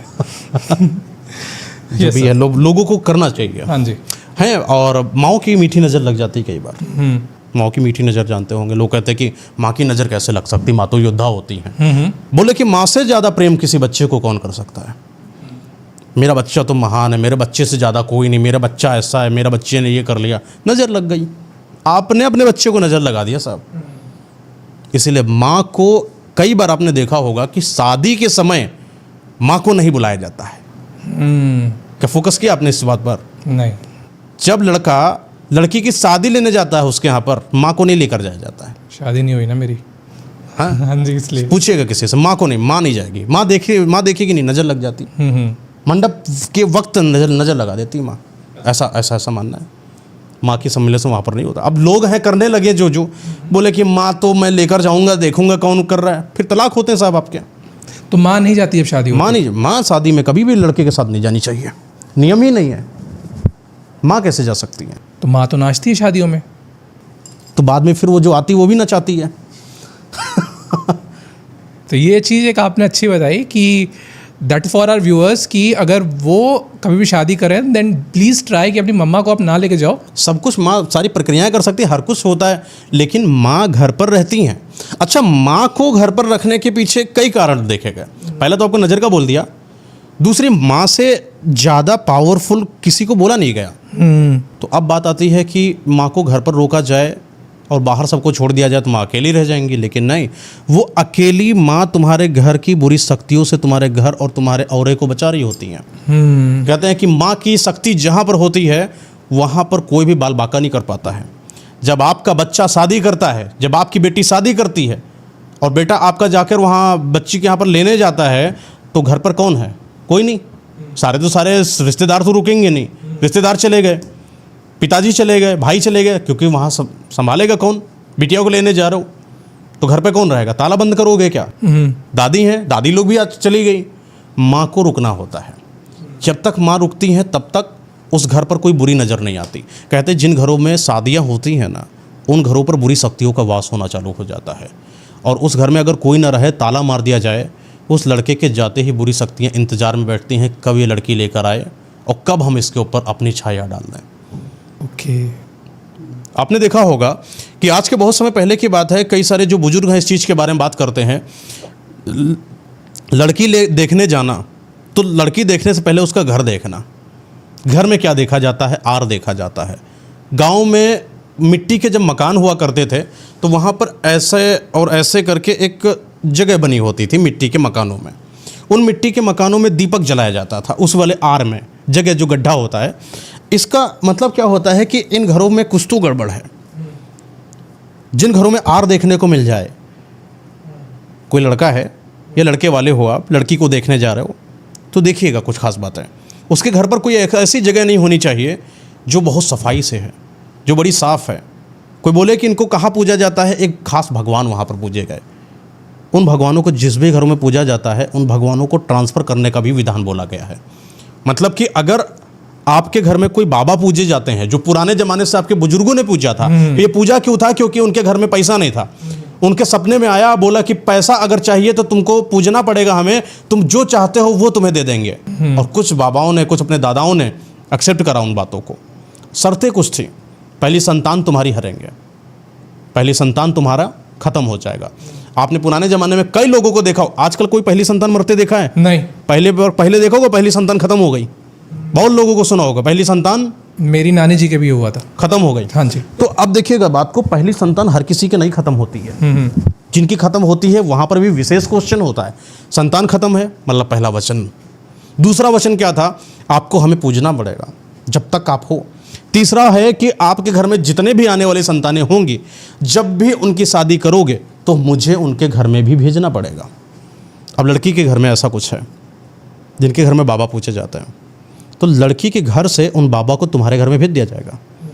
अब तुम्हारे घर में ज़बरदस्ती उन बाबा की पूजा करनी पड़ेगी, वो चीज़ लड़की वाले कभी नहीं बताएंगे। और नियम भी है कि आपको ये कभी नहीं बताना है कि तुमने वहाँ पर भेज दिया। समझ में आ रहा मैं कह क्या रहा हूँ? हाँ जी, हाँ जी, हाँ जी। ठीक है। तो पुराने ज़माने में ये चीज़ अंडरस्टैंडेबल थी। जिसके घर में भी आ जाता था, कुछ चीज़ें गलत होने लगती, वो समझ जाते थे कि जरूर शादी हुई है, तभी से कोई ना कोई दिक्कत होना चालू। मतलब उस बाबा को भी पूजना है, लड़के वाले को, घर को, लड़के वालों को भी, लड़के को भी पूजना पड़ेगा। कुछ उनके घर में कोई मर जाता था तो उनके घर में ज्योतिषा चल रहते थे, ये पंडित आते थे, बोले कि उनके घर से बाबा आए हैं, इनको पूजना चालू करो, तो भैया तुम्हारे घर में भी लग गए। लेकिन आजकल तो कोई कॉन्सेप्ट है ना कि अभी आप उसको समझिए पूरा कि मैटर हुआ चालू हुआ कैसे हुआ। जब लड़की के घर से शादी होती है, डोली उठकर, आजकल तो कार में आती है, अपने घर पर आ रही हो ना, तो साथ में सिर्फ लड़की नहीं आती है, बहुत सारी आत्माएं भी आती हैं। ओके। वहाँ बाबा भी आते हैं, जिन बाबा को उन्होंने सिद्ध कर रखा वो भी आते हैं। अब कहा जाता है कि फिर अपने घर को इससे बचाएं कैसे? क्योंकि आपने यह भी सुना होगा कि कईयों की शादी हो गई, शादी होने के बाद लड़की तबाही मचाए घूम रही है, लड़की आने के बाद ज़िंदगी खत्म हो गई, लड़का खत्म हो गया, बाप बीमार रह रहा है, सास की बन नहीं पट रही खा रही, नंद की उनके साथ नहीं बन पा रही है। ये भी सब विधि विधान में तुम्हारे कर्मों का फल है। तुमने जरूर कोई ना कोई ऐसी चीज़ पर हाथ लगा दिया जिससे वो लड़की की तुम्हारे घर में पनप नहीं रही है। जरूर वो बाबा तुम्हारे घर में घुस गए, वो लड़की को भी नहीं पता, तुम्हें भी नहीं पता है, लेकिन तुम इतने समझदार होते तो तुम्हें ये पता होता कि जरूर कोई बुरी शक्ति हमारे घर में शादी के दौरान प्रवेश कर चुकी है, इसका हमें कहीं से कहीं निवारण करना पड़ेगा। निवारण कैसे? वो जो माँ अकेले बैठी हैं घर पर, उनका काम क्या होता था कि अगर लड़की आई है डोली में तो कुछ सामान आता है, सामान को चौराहे पर खुलवाइए, देखिए कि वहाँ पर कोई सिंदूर, नींबू या कोई जायफल, कोई ऐसी चीज़ तो नहीं लपेट के दे दी। अगर दे दी है तो या तो उनके घर से रिश्ता वहीं ख़त्म कर दो भैया। कई समझदार लोग ख़त्म कर देते थे। आज को तमीज़ नहीं, तो आज तो सीधा रहे भैया, गिफ्ट आया है, गिफ्ट अंदर चला जाता, फिर कुछ और गिफ्ट आ जाता है साथ ही साथ, कुछ काली शक्तियाँ भी आ जाती गिफ्ट के रूप में। तो तरीका क्या है कि चौराहे पर खुलेगा सिंदूर वगैरह, पानी डाला जाता है, बोला जाता है आंखें बंद करके माँ करती है सब, माँ और दादी, क्योंकि माँ भी, उनकी माँ भी, दादी सब माँ ही है। तो बोले कि इसको उल्टा डाला जाता है, जिधर से आए वहीं जाओ, जिधर से आए वहीं जाओ, उल्टा फेंक दिया जाता है। और तब जाकर उस लड़की का सामान आगे अपने घर पर लाया जाता है। तब उस लड़की के साथ गलत जो गतिविधियाँ होती हैं, बुरी शक्तियाँ होती हैं, वो अपने घर पर प्रवेश नहीं करती। नियम आजकल लोग भूल गए। शादी हुई, एक लड़की है, तो बोले कि लड़की को अपने घर पर रहना चाहिए, ज़्यादा इधर उधर नहीं जाना चाहिए शादी के दौरान। क्यों नहीं जाना चाहिए? क्वेश्चन उठता है। कहा जाता है कि जब आपकी शादी हो रही होती है तो लड़के की आत्मा और लड़की की आत्मा 50% पर होती, दोनों पवित्र आत्माएं होती हैं। पंडित जी मंत्रोच्चारण कर रहे होते हैं, 7 वचनों को लेते हैं, 7 फेरों को लेते हैं। उस समय कई सारे पंडितों ने कई सारे मंत्रों को उच्चारित करा। मंत्रों का जब जाप किया जाता है, एक तरीके से 2 आत्माओं को जोड़ा जाता है। बिल्डिंग वाले के पास गए आप, बिल्डिंग वाले ने जोड़ा, क्या बोलता है, थोड़ी देर रुक जाओ, बाद में इसको जो है ठंडा हो जाने दो उसको, ठंड बोला जाता है ना, वरना क्या हो जाएगा, जहाँ से जोड़ा गया वो टूट जाएगा। मंत्र से 2 आत्माओं को जोड़ा जाता है, लेकिन वो जुड़ाव इतना मजबूत नहीं होता है कि वो लंबे समय बाद जोड़ दिया गया, आप आराम से कहीं घूमो, ऐसा नहीं। वो अभी बहुत कमज़ोर स्थिति में है, वो जोड़ा बहुत कमज़ोर नाजुक स्थिति में है अभी। उस जोड़े को न बाहर जाना चाहिए, न किसी का लिया हुआ कुछ खाना चाहिए, न अपना पहना हुआ कपड़ा देना चाहिए। आजकल कई सारी लड़कियाँ दूसरों का लहंगा सस्ते में मंगवा के अपने आप को कूल बनाती, सस्ते में पैसा बचा लिया। अपना कपड़ा खुद का, श्रृंगार का कपड़ा खुद का होना चाहिए। 16 श्रृंगार की बात करी गई हमारे यहाँ, लहंगा विशेषकर उसका बात करी गई। उस लहंगे को आगे करवा चौथ में पहनोगी, किसी दूसरे का मंगाया हुआ सस्ते पर किराए पर थोड़ी लहंगा पहनोगी। तो अपने घर पर आओगी, अपने घर पर रहोगी, इस जोड़े को कहीं बाहर ना जाए, वीरान जगह पर ना जाए, किसी इंसान से ना मिले, तांत्रिकों से ना मिले, ज़्यादा किन्नरों से भी ना मिले। कुछ गलत किन्नर भी आ जाते हैं, वो गलत गतिविधियाँ कर देते हैं। नकारात्मक इंसानों से ना मिले, लड़ाई झगड़ा करना ना चालू करे, और मायका बार बार जाने की जिद ना करें। कुछ ऐसी गतिविधियां ध्यान देनी पड़ेंगी। शादी होने के बाद सबसे बड़ा जो हमारा देश बर्बाद हुआ वो शादियों के दौरान हुआ। और उनको पता नहीं, रीति रिवाज नहीं पता। बाद में बोलेंगे कि फॉरेन में तो साहब नहीं होता है, फॉरेन में तो सब ऐसे ही हो जाता है। फॉरेन में जो होता है ना, वो कलयुग का अपग्रेडेड वर्जन है। आप ही कुछ बात है ना, मेरे को जो साइंस के रिपोर्ट्स एंड इंडेक्सेस है ना, उससे प्रूवन हो रही हैं। बिकॉज फॉरेन में सिर्फ वर्जिनिटी 1% बची है। ठीक है, वो बात आपकी सही होती है कि आजकल लड़कियां वो हो रही हैं काली शक्तियों के कारण, वो लॉयल्टी नहीं बच रही, वो शादियों में अब लोग इंटरेस्ट नहीं ले पा रहे, खत्म इंटरेस्ट हो चुका है। हाँ जी, आपने बहुत सारे क्वेश्चंस को उजागर कर दिए यहाँ पे इस बात पे। पहला क्वेश्चन दिमाग में मेरे आता है, आपने नज़र की बात करी, आपने कहा माँ नज़र लगा देती है, मतलब नज़र इज समथिंग। एग्जाम्पल बहुत सारे क्रिकेटर्स होते हैं, अंबानीज़ हैं, मोदीज़ हैं, बहुत टीवी पर आ रहे हैं, टीवी पे अपनी कोई वेल्थ डिस्कस करता है, कोई अपने शतक को सेलिब्रेट करता है, कोई अपने बर्थडे को सेलिब्रेट करता है, इतने वो हैं सेलिब्रिटीज़ हैं। कितने लोग उनको दुआएं भी देते हैं, प्लस इंडिया में उससे डबल लोग उनको देख के जलते भी हैं, नज़र भी लगाते हैं। हो सकता है कि भाई मैं, अगर मेरा बेटा है क्रिकेट, 2 लड़के हैं, एक लड़के का सिलेक्शन हो, शुभमन गिल का सिलेक्शन हो गया, उसके साथ किसी प्लेयर का नहीं हुआ, तो उसकी माँ तो कहेगी ना कि शुभमन गिल कैसे हो गया, भगवान करे किसका ना हो, मेरे लड़के का हो जाए। इतनी नज़र लगती है उनको, उनके गेम पे तो इफेक्ट नहीं पड़ता। देखिए ऐसा नहीं है, आपने क्या बोला कि गेम पे इम्पैक्ट नहीं पड़ता, बहुत गंदा इम्पैक्ट पड़ता है सब। कई बार तो हमारी इंडिया हारती चली जाती है। ओवर नज़र लग जाना, ओवर एक्सपोज हो जाना। देखिए आत्मा जो आप देख रहे हैं, तो जो बहुत वायरल हैं, जो बहुत फेमस हैं, जो बहुत अमीर हैं, या तो वो बहुत अच्छी आत्मा है या तो वो बहुत गंदी आत्मा है। 2 चलती है, या तो वो बुरी शक्तियों को उजागर करके आगे बढ़े हैं या सात्विकता की तरफ आगे बढ़े हैं। और जो सात्विकता की तरफ आगे बढ़े होंगे ना, वो अपनी पदवी का इस तरीके से दिखावा नहीं करेंगे। जो इंसान कूद कर अपनी उस चीज़ को दिखा रहा, देखो मैंने जीत लिया, वो सात्विक आत्मा नहीं है। उसने कोई गलत नकारात्मक शक्ति को सिद्ध करा है, या उसको सिद्ध करने के लिए गलत गतिविधियों को कर रहा है। उसके बाद ही उसके अंदर इतना घमंड है। रावण को क्या था, इसी चीज़ का तो घमंड था ना, ठहाका लगा के बोलता था, देखो मैंने दबा दिया जांघों के बीच में, पकड़ लिया मैंने उनको मार दिया, उनका जीत लिया। ये किसके अंदर की प्रवृत्तियाँ थी? रावण के अंदर। राम जी ने कभी नहीं बोला रावण को मार क्या है, राम जी तब भी नहीं बोल रहे मैंने रावण को मार दिया। बोले कि यार उसको कुछ नहीं हुआ, वो बेचारा बच्चा था, वो समझ नहीं पाया, वहाँ पर भी उसको एकदम माफ़ करने की स्टेज पर बैठे हैं। और तुम्हें क्रिकेट क्या जीत जाते हो, पूरी दुनिया में कूद कूद कर बता रहे हो। मतलब कि तुम्हारे अंदर चाहत थी क्रिकेट पाने की, लालसा इतनी ज़्यादा थी कि तुमको बस क्रिकेट ही पाना है, तुमको बस वो मंत्री का पद ही पाना है, तुमको बस वो बिजनेसमैन ही बनना है, फिर जा दुनिया में दिखा रहे हो। यानी कि तुम जिस चीज़ को पाने के लिए गलत गतिविधियों का इस्तेमाल करे थे, वह जैसी सच हुई, तुम्हारा आपा ख़त्म हुआ और तुम दुनिया में उजागर करने आ गए उस चीज़ को। गलत गतिविधि है। जरूर देखना, ऐसे लोगों का विनाश होगा, आज नहीं कल होगा। ये गलत बुरी शक्तियों को सिद्ध करते हैं ऐसे लोग। अच्छा, हाँ, मतलब आपने कहा कि जो बहुत उपलब्धि मिल रही है, सेलिब्रेट कर रहे हैं, either they are very good soul और या तो बहुत खराब सोल, बहुत गंदी होंगी या तो बहुत अच्छी। हाँ ठीक है। और बहुत अच्छी होंगी तो उपलब्धियों का बखान नहीं करेंगे। मैंने 2 कॉन्टेक्स्ट देता हूँ मैं आपको। Virat Kohli in 2016-17 saying do I look a puja paath style, double quotes, Virat Kohli statement. Second, Virat Kohli in 2024, 23 and 25 going to Premanand. ये कौन सी आत्मा है जो एक बार कह रही है do I look a puja paath style, second बार प्रेमानंद जी के पास जा रहा है? ये क्या ये अच्छी आत्मा है कि बुरी आत्मा है? और वो सेलिब्रेट भी पूरा करता है। अब विराट कोहली जी को तो इस चीज़ को समझना चाहिए कि सात्विकता में पहले आ जाते हैं। नहीं है, पहले वो बुरी आत्मा थे। नहीं, बुरी आत्मा, देखिए बुरी आत्मा को बुरा करने के लिए अच्छा भी करना पड़ता है। अच्छा, समझ में आया कुछ बात? नहीं, शायद टिपिकल है ये। बुरी आत्मा को बुरा करने के लिए अच्छा भी करना पड़ता है। समझाइए इसको थोड़ा और। बुरी आत्मा है, उसको पता ही फेम नहीं मिल पा रहा है। ऐसा करो, भगवान को पूजना चालू करो दिखावे के रूप में। चलो ऐसा करो, तुम एक बार आरती पकड़ के देखो, देखो कैसे वो वाली जनता भी तुम्हारे पास आती है। ओके, अब तुम इसको डार्क करो, थिंक करो, दिमाग लगाओ कि मैं कहना क्या चाह रहा हूँ। मैं समझ गया जो आप कहना चाह रहे हो। हाँ, चलिए, ज़्यादा इस टॉपिक को टच नहीं करते। विराट कोहली सारे लोग बुरा मान जाएंगे। Yes sir. जब आपने कहा लड़की एक घर से दूसरे घर पर आती है, मैं going back to your topic, तो कि लड़की जब एक घर से दूसरे घर पे आती है तो कुछ बाबाओं को लेकर आती है, कुछ फॉर एग्जाम्पल मैंने बाबा सिद्ध करे थे, मेरे घर में बहुत पैसा आ रहा है, लड़की की शादी हुई, मेरी लड़की गई दूसरे घर में बाबा को ले गई, तो क्या मैं कंगाल हो जाऊँगा? नहीं, आप बिल्कुल वैसे ही हो। आपके घर से बाबा चले गए, आप बिल्कुल अब नॉर्मल हो चुके हो, अब आपको कोई दिक्कत वाली बात नहीं। अब वो पूजा पाठ करने का जितना भी टेंट्रम था वो उनकी जिम्मेदारी। मतलब आपको पैसा आता रहेगा? हाँ, अब आप फ्री हो चुके हो, अब आप बिल्कुल नॉर्मल हो जाओगे जैसे तुम पहले थे। पहले मैं गरीब था, पहले गरीब थे, बाबा का सपना आया हाँ, कि मेरी पूजा करो, मैं तुम अमीर हो जाओगे। मैंने पूजा पाठ करी, मेरी बच्ची हुई, वो भी पूजा पाठ करती थी, उसकी शादी हुई, वो बाबा लेके चली गई। नहीं, बाबा का स्थानांतरण होता है, आत्मा के टुकड़ों का पूर्णतः नहीं होता है। अच्छा, कुछ टुकड़े मेरे पास रहेंगे, कुछ टुकड़े वो लेके जाएगी। टुकड़ों का उनका होता है, जैसे कि वो चले गए, स्थानांतरण हो गया, कॉपी पेस्ट हो गया सब। ओके, लेकिन ओरिजिनल कॉपी वहीं पर भी अभी। तो मतलब मुझे भी पूजा करनी है? हाँ, बिल्कुल पूजा करना पड़ेगा। आप पूर्ण रूप से स्वतंत्र नहीं हो सकते।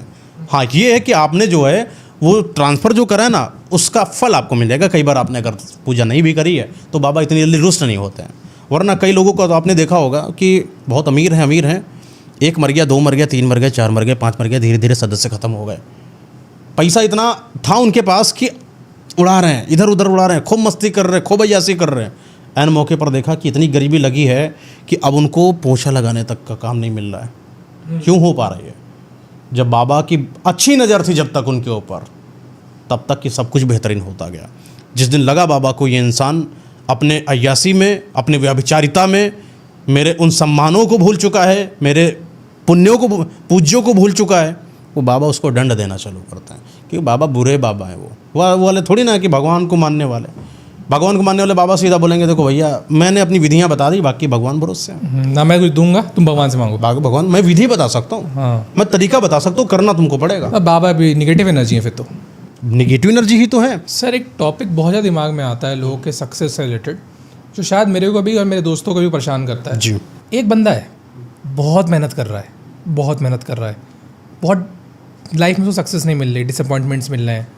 देन वो क्या करता है ना, उसका दिमाग थोड़ा फिर घूमता है, कह रहा सक्सेस नहीं मिल रही है, let's go to babas, let's go to tantras, let's go to occults therapies. उसके बाद जाता है, फिर उनके मार्केट में घुसता है वो। कोई बाबा कहता है कि लाल अंगूठी पहनो, कोई कहता है गोमत की पहनो, कोई कहता है पन्ना पहनो, कोई कहता है शिव जी को आप जल चढ़ाओ, कोई कहता है वो इसको जल चढ़ाओ। तो एट द टाइम वो बच्चा है, उसे उतना पता भी नहीं है, उसको सक्सेस भी नहीं मिल रहा है। तो व्हाट ही शुड डू, मतलब भगवान की पूजा क्या करे, कैसे मेहनत करे, किस भगवान की पूजा करे, और कैसे इन बाबाओं के जाल से वो बच सके। देखिए, बाबाओं के जाल से में ही एक स्कैम है। बाबाओं का जाल लीजिए स्कैम, पर सारे बाबा गलत नहीं है, पर सारे बाबा गलत नहीं है, ये भी एक बहुत बड़ा स्कैम है। क्योंकि धर्म को सबसे अच्छा बचाने का तरीका क्या था? सारे बाबा गलत नहीं है, सारे भगवान गलत नहीं है, सारे लोग गलत नहीं है, सारी लड़कियां गलत नहीं है, सारे लड़के गलत नहीं है, सारा समाज गलत नहीं है। Is a scam and trap. सही क्या है? जब भी शास्त्रों के बारे में बात करी जाती है, जब भी साधकों के बारे में बात करी जाती है, जब भी जातकों के बारे में बात करी जाती है, उनके ऊपर एक चीज की जरूर बात बोली गई कि अपने गुरु की पहचान करो। स्वतः गुरु की पहचान होती है। जैसे अर्जुन की बात करें, उन्होंने भी अपने गुरु की पहचान करी। हर एक योद्धा का अपना गुरु था।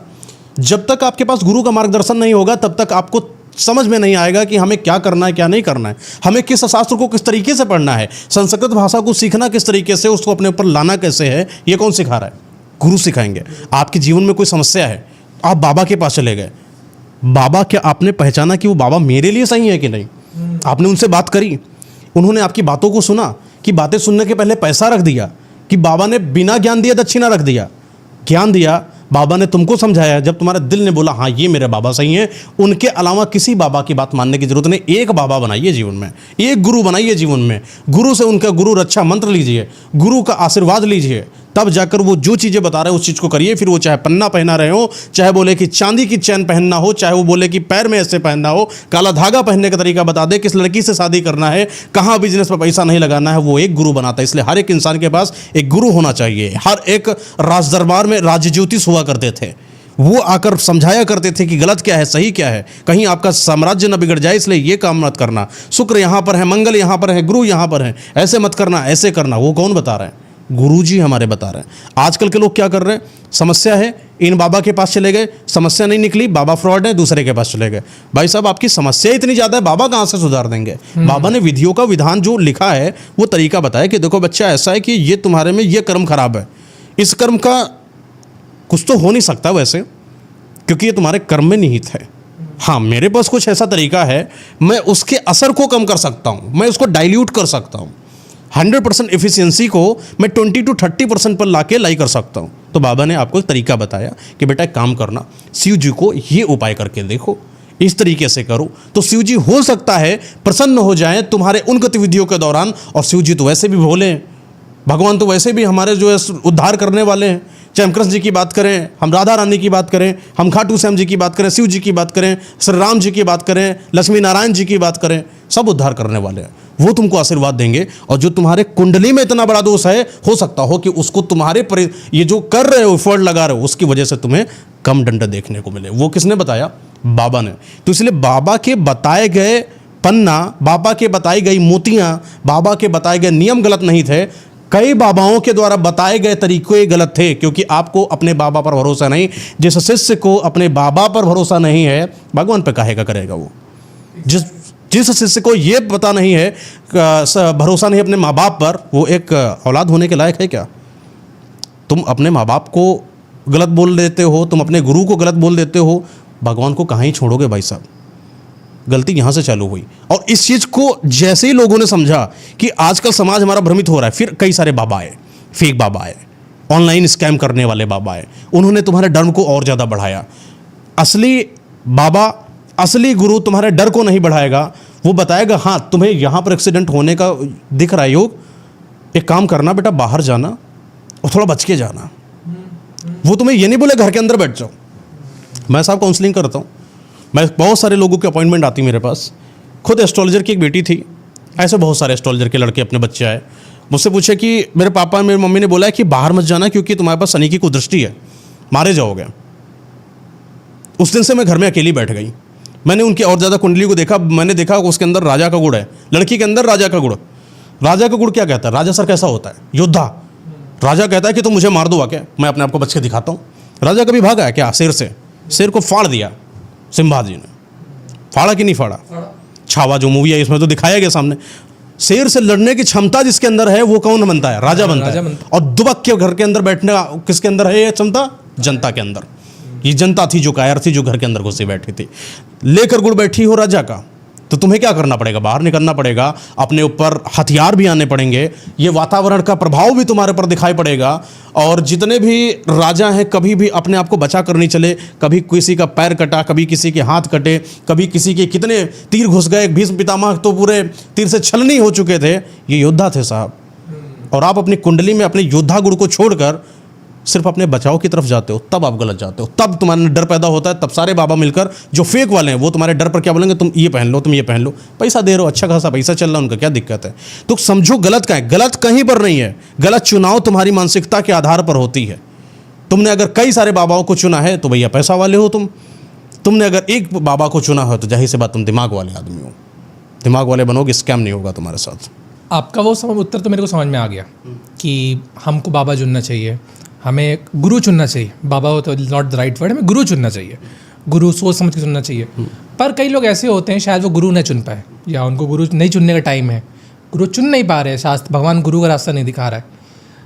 तो सर अगर आप गुरु बनोगे, अगर ऑनलाइन आप गुरु बनते हो, तो आप कौन कौन सी राशियों को क्या क्या कहोगे कि फॉर एग्जांपल एक आप आइडिया क्या दोगे कि हर एक राशि को कौन सा ऐसा काम करना चाहिए जिससे उनको लाइफ में सक्सेस हो, जिससे उनको एक मोटा मोटा आइडिया मिल जाए कि इफ़ माई राशि is this and I am doing this work, क्या वो ठीक है मेरे लिए या फिर गलत है। देखिए सबसे बड़ा स्कैम ना ऑनलाइन वालों ने राशियों के नाम पर खेला साहब। ठीक है कि तुम्हारी वृश्चिक राशि है तो तुम्हें ये नहीं करना चाहिए, ये करना चाहिए, ये प्यार मिलेगा, ऐसे मिलेगा, ऐसे नहीं। साहब कैसे हो सकता है, राशियों के आधार का आकलन कभी कॉमन हो ही नहीं सकता है। ओके कि मैं अगर बोल दूं कि वृश्चिक राशि वालों को ये नहीं करना चाहिए, हाँ बोला जा सकता है, एक कॉमन ओपिनियन में दे सकता हूं, पर पर्टिकुलर ओपिनियन नहीं हो सकता, इंडिविजुअल ओपिनियन नहीं हो सकता। मैं बोल सकता हूं कि यहाँ पर 2025 के अंदर बैठे हो जितने भी लोगों के ऊपर मंगल की राशि है, ठीक है ना, तो उनके ऊपर हनुमान जी की कृपा है। शुक्र अगर आपका कमजोर है तो आपका आभा शक्ति का विनाश होता है। मैं एक कॉमन ओपिनियन दे सकता हूं। और इसी तरीके से एस्ट्रोलॉजी का जितना भी आज का फेक समाज है उन्होंने इस चीज़ को ट्रैप बनाया। कैसे? देखिए राशियों का जो आकलन होता है कभी किसी के पर्टिकुलर चीज़ से नहीं होता है। आपके जन्म स्थान पर आप कब पैदा हुए थे, उस समय तिथि क्या थी, आपके पिताजी कैसे हैं, आपके माताजी कैसी हैं, घर का अभाव कैसा है, घर का वातावरण कैसा है, कैसी परिस्थिति है, बहुत कुछ योग बिठाए जाते हैं। तब पर्टिकुलर कुंडली के आधार पर यह निर्धारित करा जाता है कि तुम्हारी राशि कौन सी है। फिर उस राशि पर यह पता किया जाता है कि सब राशि तुम्हारी क्या बनती है। उस सब राशि के आधार पर डिवाइड किया जाता है कि तुमको क्या चीज़ करना है, क्या चीज़ नहीं करना है। यानी कि बहुत बड़ा खेल है ये। एस्ट्रोलॉजी इतनी आसान नहीं है कि मीन राशि को यह करना चाहिए, वृश्चिक को यह करना चाहिए। यही तो ट्रैप था। तो तुमको करना क्या है, तो पहले तो तुमको अपने कुंडली के बारे में जानना पड़ेगा, अपनी कुंडली विचारवाना पड़ेगा। कुंडली विचार करने के बाद किसी एक वैदिक एस्ट्रोलॉजर के पास जाना पड़ेगा जिसने वैदिक साइंस को अंडरस्टैंड किया हो। वैदिक एस्ट्रोलॉजर ही तुम्हारी कुंडली को सही तरीके से बनाएगा, विचारेगा और देखकर फिर तुम्हें बताएगा कि हाँ ये गलती मत करना और ये वाली गलती करना। हो सकता हो कि 2025 के अंदर ही मीन राशि में बताया गया इंसान बर्बाद हो जाए और 2025 के अंदर मीन राशि में ही बताया गया इंसान बढ़िया हो जाए। दो कुंडली एक ही राशि की लेकिन अलग अलग मत। मतलब जो ऑनलाइन फ्रॉड है उससे बचने का ये एक पार्ट ऑफ ए फ्रॉड था। इससे बचने के लिए आपको एक लिटरली एक समझदार इंटेलेक्चुअल आदमी के पास जाना है जो आपकी राशि समझ सके। आप हमारे व्यूअर्स आपके पास भी आ सकते हैं, आप उनकी कंसल्टिंग करते हो, आप उनकी कुंडली बनाओगे और उन्हें सही गाइडेंस दोगे जिससे कि वो अपने आगे करियर पाथ में एक अच्छी जगह जा सके। कभी बैठिएगा पॉडकास्ट में मैं आपको पूरा कुंडली का विवरण बता दूंगा कि किस तरीके से कुंडली को इंसान देखिए घर पर। अब अगर मैं इसको ये बोलूँ घर पर बैठकर तो आप पूर्णतः तो नहीं देख सकते हो, लेकिन हाँ 80% आप अपनी कुंडली खुद देख सकते हो। 20% इसलिए नहीं देख सकते। देखिए साहब हर एक इंसान की एनर्जी होती है। आप व्यभिचारता में फंसे हो, आप संभोग में फंसे हो, आप गलत गतिविधियों में फंसे हो, आप मदिरा पान कर रहे हो, आपके दोस्त नालायक हैं, उनकी प्रतिछाया तुम्हारे ऊपर बड़ी है और तुम सोचते हो कि मैं वैदिक एस्ट्रोलॉजर बन जाऊँ। सवाल ही नहीं पैदा होता। आपके ऊपर कहीं ना कहीं साधकता वो बनी ही नहीं। तुम ब्रह्मचर्य का पालन नहीं कर रहे, तुम मस्टरबेशन कर रहे हो, तुम गलत गतिविधियों में फंसे हुए हो, नहीं बन सकती। या तो ब्रह्मचर्य पालन करना पड़ेगा। जितने भी ज्योतिष शास्त्री रहे हैं उन्होंने अपने जीवन को त्याग दिया एक हिसाब से, तब जाकर उन्हें एस्ट्रोलॉजी को समझा है। और आजकल के एस्ट्रोलॉजर देख लीजिए साहब, पता चला कि ऑफ कैमरा वो बैठे हुए दारू पी रहे हैं, भाई बियर मंगाना। एग्जैक्टली तो अलग है सिस्टम। आपने वर्ड मास्टरबेशन का यूज़ किया। आजकल बहुत लोग मास्टरबेशन एडिक्टेड है। ये अपने समय से पहले बहुत लोग सेक्स कर लेते हैं। जी। द थिंग इज लोग मास्टरबेशन तो बहुत ज़्यादा कर रहे हैं। And what is the reason of masturbation? क्योंकि वो लोग बहुत अकेले रहते हैं। जब मैं लोगों से पूछता हूँ कि वाई आर यू मास्टरबेटिंग, क्योंकि हम दोस्तों में बात करते हैं, जैसे कि हम अकेले रहते हैं, रात के टाइम हमें ये ख्याल आते हैं जिससे हम मास्टरबेशन के लिए कुछ ऐसा देखते हैं या कुछ ऐसा सोचते हैं, इमेजिनेट करते हैं और हमारा मास्टरबेशन हो जाता है। तो व्हाट आर द टेक्निक्स कि ये बंदे मास्टरबेशन को स्टॉप कर सके? बिकॉज बहुत लोग स्टॉप करना चाहते हैं इसको। नहीं, टेक्निक की बात नहीं करता। इस चीज़ को समझना पड़ेगा कि मास्टरबेशन जो होता है, जिन्होंने साइंस को अंडरस्टैंड करा उन्होंने बोला कि मास्टरबेशन ओनली हैबिचुअल, लेकिन मास्टरबेशन सच में कुछ और है। कभी किसी इंसान के अंदर मस्टरबेशन करने की तलब दिन में नहीं पैदा होती साहब। एग्जैक्टली। कभी किसी अच्छे काम कर रहे हो उस समय पैदा नहीं होती है। आप अकेले बैठे हो उस समय क्यों पैदा हो रही है? आप रात में जब लेटे हो उस समय क्यों पैदा हो रही है? इसमें एक पिशाचनियों का खेल होता है। आपको पता होगा कि कई सारी ऐसी पिशाचनियाँ रहीं जिनको सिद्ध करा गया। कर्ण पिशाचनी की बात कर रहे हैं हम, और भी बहुत सारी हैं।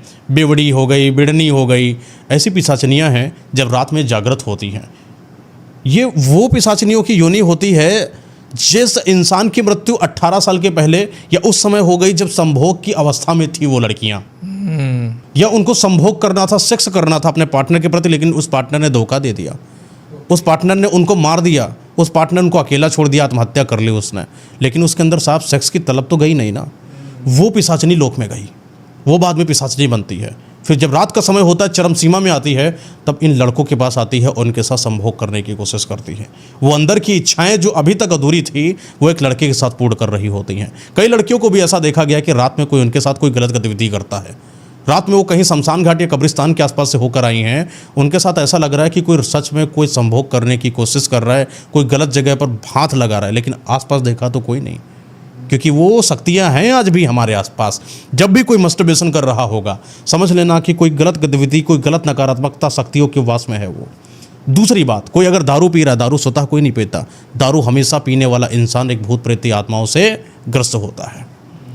अब लोग इसको बोलेंगे कि तुम इसको अंधविश्वास की तरफ लेकर जा रहे हो, जरा इसको डेप्थ में समझना। उस इंसान की कुंडली मेरे पास लेकर आना, उस इंसान की गतिविधि लेकर आना, उस इंसान से मैं 10 मिनट बात करूंगा, उस इंसान की सारी बातों को समझूंगा और मैं बता दूंगा इस इंसान के साथ क्या क्या है। कभी भी एक सभ्य इंसान, सात्विक ब्रह्मचर्य वाला आदमी ना मस्टरबेशन करेगा, ना कभी दारू पिएगा, ना किसी गलत लड़की पर नज़र डालेगा।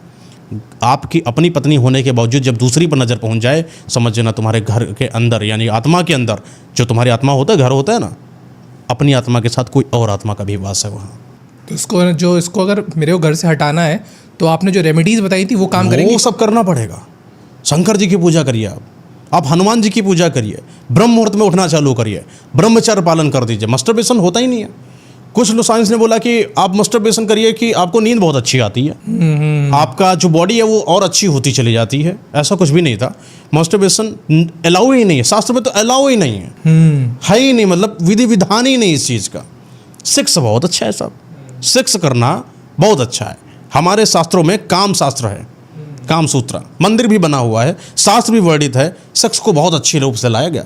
हमारी दो, एक कपल में बात करें, एक लड़की की एक लड़के की, अलग अलग एनर्जी होती है। जब दोनों एक साथ मिलती है संभोग के दौरान तो एक एनर्जी का निर्माण होता है। वो एनर्जी इस वातावरण, इस ब्रह्मांड में एक मैसेज देती है कि हाँ, अब मैं परिपूर्ण हो चुके हैं, अब हम इस सृष्टि के बनाए नियमों का पालन करके वंश को आगे बढ़ाएंगे और आपको एक नई वंश देंगे। प्रकृति का मतलब नहीं था आप कितने फेमस हो, कितने पैसे वाले हो, कितने महान हो। उसका मतलब अगला बच्चा होगा कि नहीं होगा। आपकी शादी हो गई, क्यों? नहीं, मेरी तो नहीं हुई। क्यों हो गई? क्यों होगी? मेरे वंश को आगे बढ़ाने के लिए। सिंपल सी बात है। लड़की की आपकी सास ही 1 साल के बाद पूछने लगेंगी, अगर आपने बच्चा नहीं किया, बेटा थोड़ा ध्यान दीजिए, बच्चा हो जाए। खुद लड़की की माँ बोलती, जिसने 18 साल 20 साल 22 साल बचाया ना लड़कों से, कि बेटा गलत रास्ते में नहीं जाना। शादी होते ही 1 साल के बाद जरूर पूछती है, बेटा कुछ है? तो सब बनाया बनाया नियम है। प्रकृति कभी तुमसे पैसा नहीं चाहती है। प्रकृति के नियम पर आओगे तो प्रकृति सिर्फ वंश वृद्धि चाहती है, बाकी उसको कुछ नहीं चाहिए। आप कितने महान हो, कितनी अच्छी आत्मा हो, कितने, उसको कोई मतलब नहीं बनता है। भगवान सब बाद में आते। सृष्टि को बनाया भगवान ने। सृष्टि का नियम एक ही है कि हमें वंश बढ़ाना है, सीधी सी बात है। अब वो कैसे लेकर आना, वो उसका काम है। इस पर भी जाएंगे और डेप्थ चले जाएंगे। डेप्थ तो आपके पास नॉलेज का भंडार है। अगर हम वो करते जाएंगे तो उस समय अभी प्रकृति में चले जाएंगे। मैं अभी और भी चीज़ों को इंट्रोड्यूस कर सकता हूँ कि आपने जो भगवान है, भगवानों को हमेशा बढ़िया सौम्य और कोमल के रूप में देखा। फिर कुछ लोगों ने इसको बोला कि वो क्योंकि इतने ऊंच वाले थे इसलिए उनके चेहरे को बड़ा कोमल दिखाया गया। सब भगवान रियल में अगर होते ना, देख के डर जाते आप। एग्जैक्टली। जिस इंसान ने पूरे तपन को झेल रखा हो, उसकी स्किन कैसी होगी साहब? आप मजदूर को देखिए, किसान को देखिए, उसके शकल को देखिए, उसका उड़ा हुआ ओस देखिए। लेकिन जो अंदर से कॉन्फिडेंस आता है बातों करने का आता है, जब वो खेत खलिहान को अपने सींच कर आता है ना, और सींच उच के सब फसल तैयार करता है, फसल जब काटता है उसको बेच कर आता है सही सलामत, उसके चेहरे पर ओस दिखेगा साहब। वो बातों में उसकी ललक होती है, लालिमा होती है, चेहरे पर रंगत उड़ी होती है। वो थे हमारे भगवान। आपने ना मेरा बहुत एक इंक्वेस्टिव क्वेश्चन उठा दिया। मैं बांके बिहारी गया, मैं राधा वल्लभ जी गया, राधा रमन जी गया, मैंने तीनों ठाकुरों को देखा। तीनों की मूर्ति लगभग ब्लैक रंग की थी। और जब हम इस्कॉन जाते हैं, कोई नए मंदिर जाते हैं, तो हम भगवान को देखते हैं, भगवान एकदम गोरे दिखते हैं हमें। भाई ऐसा क्यों? मतलब वो जो उधर की मूर्तियाँ हैं कह जाती सच्ची मूर्ति है, तो उसमें भगवान की तपन दिखाई गई है। हाँ, देखिए भगवान को सही रूप दिखाया नहीं गया। कहा जाता है ना, भगवान को आपको दिखाया गया कि आपको डर ना लगे जिससे, लेकिन भगवान से बड़े डरावने कोई थे ही नहीं। आप ये बताइए कि आप कोमल दिख रहे हैं, साउथ का कोई आदमी थोड़ा गुंडा उंडा बन के आया है, ठीक है, सिर्फ उसको देख के आपको डर लगेगा कि नहीं लगेगा? लगेगा। उससे बहस करेंगे आप? नहीं। आप जाएंगे उसको बोलेंगे थोड़ा औकात मेरे, कह पाएंगे? हिम्मत है इतनी? नहीं। क्यों हिम्मत नहीं है? क्योंकि उसका रूप ऐसा उसका लुक ऐसा है, उसका बनावट ऐसी है, उसका ओज उतना ज़्यादा है। भले उसके चेहरे पर रंगन नहीं दिख रही, वो मार देगा ऐसा लगता है। उसके अंदर गुंडागर्दी दिखती है। भूत प्रेत आत्मा जो दुनिया को विनाशकारी रूप से तबाह कर दें, उनके आगे कोमल सा इंसान चला जाए, बहुत लोग खुद कौन आया है, मजाक बना देंगे भगवान का। भगवान का रौद्र रूप भी है, भगवान का कोमल भगवान का विशाल रौद्र रूप था। उनके रौद्र रूप के भूत प्रेत तो कुछ भी डरावने नहीं दिखते, उससे खतरनाक दिखते हैं भगवान। अर्जुन ने देखी थी वो चीज़, अर्जुन ने देखी थी। भगवान का रूप इतना डरावना है कि भूत प्रेत देख देख के भागते हैं, अरे भगवान आ रहे, तब जाके भागे थे भूत। इतना डरावना रूप, इतना विनाशकारी रूप। हाथ में ऐसे माता जी को देखिए, खून बह रहा है यार, मुंडियाँ सब लटकी पड़ी हैं। साहब आपके सामने माता जाने के लिए एक बार आ जाना, काली माता, बेहोश हो जाओगे तुम। उसको उनको देखने के लिए और पाने के लिए, जैसे रामकृष्ण परमहंस जी ने तपस्या करी, हमें भी उतनी तपस्या करने की ज़रूरत है। पहली बात तो तब पहले वो आएंगी नहीं, उनकी तो और भी योगिनी यक्षिणियाँ हैं ना। पहले तो वो सब लोग आएंगी, तुम्हारी परीक्षा लेंगी, तुम लायक हो कि नहीं, तुम उनकी एक यक्षिणी के लायक हो कि नहीं, तब जाकर तुमकी सारी यक्षिणियाँ आएंगी, सब एक एक बदलो तुमसे परीक्षा लेंगी। जब सब कुछ हो जाओगे तब कहीं काली माँ आएंगी तुम्हारे पास। हल्का नहीं, स्वरूप हल्का नहीं है, दिखाया हल्का गया है। दिखाया इसलिए गया कि छोटे छोटे बच्चे डर जाएंगे, अभी भगवान को पूजेंगे नहीं। पूजा क्यों जाता है? क्वेश्चन उठता है ना, पूजा क्यों जाता है? किसी को क्यों पूछते हो तुम? एग्जैक्टली। भगवान को क्यों पूज रहे हो? बताइए, आप बताइए क्यों पूजेंगे भगवान को? भगवान को पूछते हैं हम, जैसे अब मटीरियलिस्टिक बताएंगे तो हम लोग मटीरियलिस्टिक पाने के लिए पूछते हैं, भगवान मेरा ये काम कर दो। हाँ, इसके लिए एक संत पूछता है निर्माण प्राप्त करने के लिए। हर आदमी एक अलग सेंस पे भगवान को पूछता है।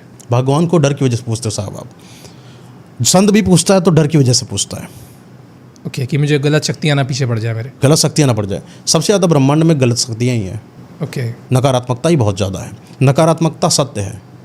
आपने शक्तिमान का वो सीरियल देखा होगा जहाँ अंधेरा ही कायम रहे, अंधेरा कायम रहे, ऐसा कुछ होता है ना। तो दुनिया में जो असल में चीज़ है वो बुरी शक्तियाँ थी साहब। इतनी ज़्यादा बुरी शक्तियाँ हावी हो गई कि तब जाकर भगवान का उत्थान होता है और तब भगवान आते हैं बुरी शक्तियों का विनाश कर। आपको मेरे को ना पूरा यूनिवर्स इमेजिन कर पा रहा हूँ आपके साथ कि सूरज एक है पर चारों तरफ अंधकार है। अंधकार है।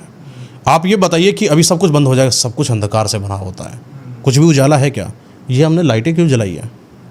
कि पॉजिटिविटी है, एनर्जी है। नहीं, अंधेरा था इसलिए अंधेरे को उजाला करने के लिए।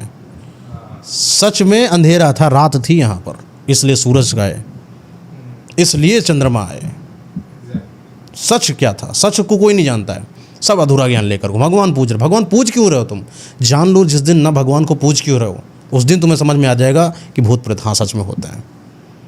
इनसे डरना पड़ेगा, इनसे डर के रहना पड़ेगा, वरना भगवान भी साथ नहीं देंगे। हनुमान जी भी कहते हैं कि भाई साहब एक बार हनुमान चालीसा पढ़ें, अगर आपको मैं नहीं बुला पा रहा हूँ या कोई कारणवश से मैं नहीं आ पा रहा हूँ, आपने मेरे चीज़ों का तैयार नहीं कर पा रहे हो, तो ज़रूर तुम्हारी कोई गलत गतिविधि है और मैं सृष्टि के नियमों के साथ खिलवाड़ नहीं कर सकता। भगवान हनुमान जी कितना समय लगेगा उनको भूत प्रेतों को नष्ट करने के लिए? एग्जैक्टली। 1 मिनट लगेगा कि नहीं लगेगा? खत्म पूरा। भगवान ने हटाया? नहीं। मतलब वो चाहते हैं रहना, माया वो चाहते हैं यहाँ पर भूत प्रेत आत्मा सबको स्थान है। शिव जी ने स्थान दे रखा है।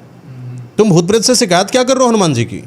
अरे उनकी गलत गतिविधियाँ जो कर रहे हो उनसे बचो, बस बात खत्म। हनुमान जी तुम्हारे साथ है। चालीसा पढ़ दोगे, भूत प्रेत को जाकर तुम किसी पेशाब करके आ रहे हो पीपल के पेड़ पर, बाद में आके हनुमान चालीसा पढ़ रहे हो बैठ के। हनुमान चालीसा पढ़ोगे, हनुमान जी कहेंगे भैया ऐसा है, मेरे साथ भी वो भी आदमी है, मेरे पास तुम भी आदमी हो, मैं गलत नहीं कर सकता। हाँ, अगर हनुमान जी ने गलत कर दिया, शनिदेव बैठे न्याय के देवता, वो हनुमान जी की लगाएंगे। क्या बात भाई? हनुमान जी हैं आप, इसका मतलब महावीर हैं आप, तो कुछ भी करेंगे, उधर का गड़बड़ करके इधर ही बचा लेंगे क्या? राइट टाइम कर देंगे। तो हर पूरा अब मैं बोल रहा हूँ हनुमान जी के लिए, कुछ हनुमान जी के भक्त बोलेंगे आपने हनुमान जी के बारे में कैसा बोल दिया। अरे थोड़ा ब्रॉड लेकर जाओ, राज दरबार बैठे हैं वहाँ पर, हनुमान जी हैं, शिव जी हैं, शंकर जी हैं, विष्णु जी हैं, शनिदेव जी महाराज सब बैठे हैं, न्याय के देवता, सुप्रीम कोर्ट हाई कोर्ट सब बैठे हैं। आप बताइए हनुमान जी ने आपकी रक्षा कर ली और भूत प्रेतों की अलग एक टोली बैठी है सब। वो कहेंगे मेरे साथ तो भाई मेरे साथ भगवान जी गलत कर दिया इन्होंने, तो ये तो तरीका नहीं था एकदम। तब उनको जो है हनुमान जी को इसका जवाब देना पड़ेगा। तो आपको अपनी गलत आदतें खुद से खुद सुधारनी पड़ेंगी, तब हनुमान जी तुम्हारी रक्षा करें। तुम्हारे साथ अन्याय जबरदस्ती कोई आत्मा आ रही तुम्हारे पर मारने के, तब हनुमान जी रक्षा करेंगे। इसलिए थोड़ी आएंगे तुम जाके बोले कौन भूत लग के दिखाए, भगवान जी कहेंगे जाओ ये लग जाओ, जाके लगी जाओ। मजा लिया था, खुद इनवाइट किया तो झेलो भी। मैं नहीं आ रहा, हनुमान जी तब नहीं आएंगे। एग्जैक्टली आपके साथ क्या है ना, आपके साथ मुझे लगता है मैं बातें करता जाऊं और वो दिन खत्म ही ना हो कि इतने ज्ञान मेरे को मिल रहा है, मतलब इतनी जागरूकता आ रही है। बट हमारे पास भी टाइम कॉन्स्टेंट है, कुछ चीज़ें हम नेक्स्ट पॉडकास्ट के लिए लेंगे। बिल्कुल, और क्या। बट हम एक लास्ट क्वेश्चन से एंड करते हैं। जी। बहुत लोगों को मेरे पास भी पर्सनल मेरे उसमें आए DMs आए हैं कि मांगलिक लोगों को बहुत दिक्कत आती है। मांगलिक लोग को एक मेरी दोस्त थी, मैं उससे स्टार्ट करता हूँ। वो कहती है मेरे बॉयफ्रेंड से शादी इसलिए नहीं हो पाई क्योंकि मेरे पे मांगलिक मारक है। ठीक है, किसने बताया मांगलिक मारक उसको? किसी पंडित ने बताया होगा। पंडित क्या उसका राज ज्योतिषी था, ग्रह ज्योतिषी था? ग्रह ज्योतिषी होगा, क्योंकि उसकी शादी टूट गई है। कह रही कि मेरे पेरेंट्स ने कहा और उसके पेरेंट्स ने कहा है कि आपस में आप लोग दूर रहो, क्योंकि अगर आप लड़की उस लड़के के जीवन में आएगी तो लड़के को खा जाएगी। मंगल का मतलब जानते हैं क्या? मांगलिकता का, मांगलिक से ज़्यादा पावरफुल कोई है ही नहीं समाज में। आप समाज में इतने पावरफुल नहीं जितना इंसान के मांगलिक दोष है। अगर मांगलिक कोई दोष थोड़ी ना था, मांगलिक का मतलब मंगल की कृपा उस इंसान के ऊपर। और मंगल मतलब जो होता है बहुत प्रभावशाली होता है, तेज बहुत होता है उनके अंदर इतना तेज होता है कि वो अपनी जो शक्ति होती है उसको कंट्रोल नहीं कर पाते हैं। कभी कभी कोई बच्चा देखा होगा, अपना छोटा बच्चा कितना कूद रहा है, इतना एक्टिव है कि वो जा रहा है, कूदा जा रहा है, कहीं यहाँ कूदा जा रहा है, हाईवे पर निकला जा रहा है, दौड़ा जा रहा है। उस बच्चे के अंदर एक्टिविटी इतनी ज़्यादा है। मांगलिक वाले लोगों के अंदर हरकतें बहुत फास्ट होती हैं और उनका शरीर हल्का होता है, खान पीन करते नहीं साहब। एग्जैक्टली, पतली, ठीक है ना, पतली दुबली होगी, खान पीन नहीं कर रहे हैं, घर पे उनको सही से ट्रीट नहीं करा जा रहा है। मांगलिक लोगों को खूब प्यार चाहिए, मांगलिक लोगों को खूब खाना चाहिए, खूब एनर्जी चाहिए कि इनकी एनर्जी पचाने भर की, और खूब इनको जिम करना चाहिए, खूब दौड़ना चाहिए, खूब कसरत करनी चाहिए, खूब खाएं, खूब भागें, अपनी एनर्जी को कंट्रोल करें। जितनी एनर्जी भगवान ने उसको कंट्रोल, तब ये लाइन पर आते हैं। ओके। और जब ये लाइन पर नहीं आते तो इनका शरीर गलत गतिविधि करने लगता है। गाड़ी चलाएंगे तो इतने फास्ट चलाएंगे कि अपने कंट्रोल नहीं, बोलेंगे तो थर थर थर थर थर थर बोलना चालू कर देंगे, फिर इनका पर कंट्रोल नहीं। मेरे ऊपर खुद से मंगल, मैं 9 से मेरा जन्म होता है, मैं मंगल वाला से मैं भी बहुत ज़्यादा तड़तड़ा के बोलता चला जाता हूँ। तभी हमारे सारे आंसर्स दे पा रहे हैं जो भी है उसका। तो ऐसा मांगलिक लोग अलग होते, गलत नहीं होते हैं। मांगलिक पूजा भी कराई जाती है, आपने सुना होगा मांगलिक लोगों की पूजा भैया थोड़ा एनर्जी शांत कर दो, सृष्टि की थोड़ा एनर्जी थोड़ी शांत कर दो, बहुत हाई एनर्जी डाल दी है सृष्टि से। हम कहते हैं ये बात, भगवान से अरदास लगा, भगवान जी प्लीज़ थोड़ा एनर्जी कम कर दो, हमारे लायक इस इंसान को बना दो। तब भगवान जी इसकी एनर्जी को कम करते हैं, तब मंगल का दोष हटता है। इसको दोष बना दिया है लोगों ने, जबकि ये एक खुद में अपॉर्चुनिटी थी। तो मांगलिक कोई दोष नहीं था, वो दोनों में टूटे क्यों, टकराओ क्यों? दोनों एक साथ बैठे हैं, उनका अपना ज्ञान, इनका अपना ज्ञान, टकराओ, क्लासेस। समझ रहे हो? क्या लड़की को शादी करनी चाहिए उस लड़के से? शादी जरूर करनी चाहिए। मांगलिक दोष होता है, उसकी पूजा करा ले, विधि नियम होते हैं, खत्म हो जाएगा, मंगल दोष खत्म हो जाएगा। मंगल दोष क्या है? उसकी एनर्जी थोड़ा सा लो कर दी जाएगी, शरीर के अनुसार कर दी जाएगी। इनको अपने खान पीन पर बढ़ाना करना, शुक्र को मजबूत कर दे, काम खत्म। शुक्र मजबूत करने के लिए अपने आप को तैयार व्यार करके रखें, बढ़िया साड़ी, बढ़िया आभा शक्ति, हाई क्वालिटी की परफ्यूम, मेकअप, श्रृंगार, 16 श्रृंगार, सब पर ध्यान देना चालू कर दे। एक लो भी लड़की कैसे, लड़की को तो जो उसके बाबा हैं, फॉर एग्जाम्पल जो उसके एस्ट्रोलॉजर है करके, वो तो कह रहे हैं ये पॉसिबल ही नहीं है, तुम्हारी इतनी हाई एनर्जी है कि वो डाउन हो ही नहीं सकती। 2 बुला के लिए मेरे पास बैठा दो। एग्जैक्टली। आपको पता है कि हमारे जो कैमरामैन है वो भी इसी दोष से ग्रसित है, मांगलिक दोष से। हाँ जी। अच्छा, तो कैसे इनको पता चलेगा? पहले इनकी कुंडली देखना पड़ेगा। आजकल तो मांगलिक is a fashion, girlfriend banana is a fashion, मांगलिक इज अ फैशन। ठीक है, कोई भी आदमी आता, हाँ मैं मांगलिक हूँ, और लड़कियों का तो मैं मांगलिक हूँ, मेरे पास बहुत प्रेत आते हैं। एक दूसरा, मेरे माँ बाप नहीं मान रहे हैं। कुछ के तो माँ बाप नहीं मानते, कुछ के ऊपर भूत प्रेत आ जाते हैं। सच में जब कोई बढ़िया लड़का मिल जाता है या कोई बढ़िया लड़की मिल जाती है, लड़के के ऊपर भी भूत आने लगते हैं। फालतू के ड्रामा है, नाटक है। असल में जब बैठोगे पता चलेगा कि 70% 100% में से 70% लोगों के मांगलिक दोष है ही नहीं, जो खाली झूठ अफवाह फैला के बैठे हैं। और वो डाउन हो सकता है, इक्वल में आ सकता है। इतना आसान है मंगल ग्रह का प्रभाव लेना अपने ऊपर, इतना आसान है। लाखों में कहीं एक आदमी होता है तब उसके ऊपर मंगल की दशा लगती है। अब आजकल हर तीसरा आदमी मंगल का प्रभाव लेकर 43% रेशियो है इस समय जो मांगलिक है। अरे कुछ नहीं है साहब, बहुत कम, ये समझ ले करोड़ों में कम से कम बहुत ज़्यादा 200 या 300 लोग होंगे, बहुत ज़्यादा 200, इससे ज़्यादा हो ही नहीं सकता। सो ये सब फिर वापस एक फ्रॉड का बाजार है। सिर्फ अरे फ्रॉड है साहब, ऐसा गलत है। मांगलिक दोष ऐसे थोड़ी, हर किसी को औकात थोड़ी मांगलिक दोष लग जाए, हर किसी का औकात थोड़ी उनके ऊपर काली जी की शक्ति आ जाए। सबके ऊपर थोड़ी हनुमान जी आते हैं कृपा बनाने। तो मैं आदित्य से कहूँगा जो मेरा कैमरामैन है, मैं उस लड़की से कहूँगा और साथ में व्यूअर्स से भी कहूँगा कि आप भटकिए ना मांगलिक दोष में, सर के पास आइए, कंसल्ट कीजिए, जानिए कि आप मांगलिक है कि नहीं, देन करेंगे। सर बहुत बहुत थैंक यू, आदि ज्ञान को आपने मेरे अंदर भर दिया है। थोड़ी सी गंगा बहना शुरू हो गई है शिव जैसी जो एहसास हो रहा है, बट और गंगा की बहाने की बात है, वो हम नेक्स्ट पॉडकास्ट में आपसे पूछेंगे। तब तक ले बस बाकी आप भैया भांग धतूरा ना खाने लगना, अभी तो गंगा भाई है, कल शंकर जी ना बन जाना कि भांग धतूरा खाएंगे हम। नहीं, इतनी औकात नहीं है सर। Thank you sir.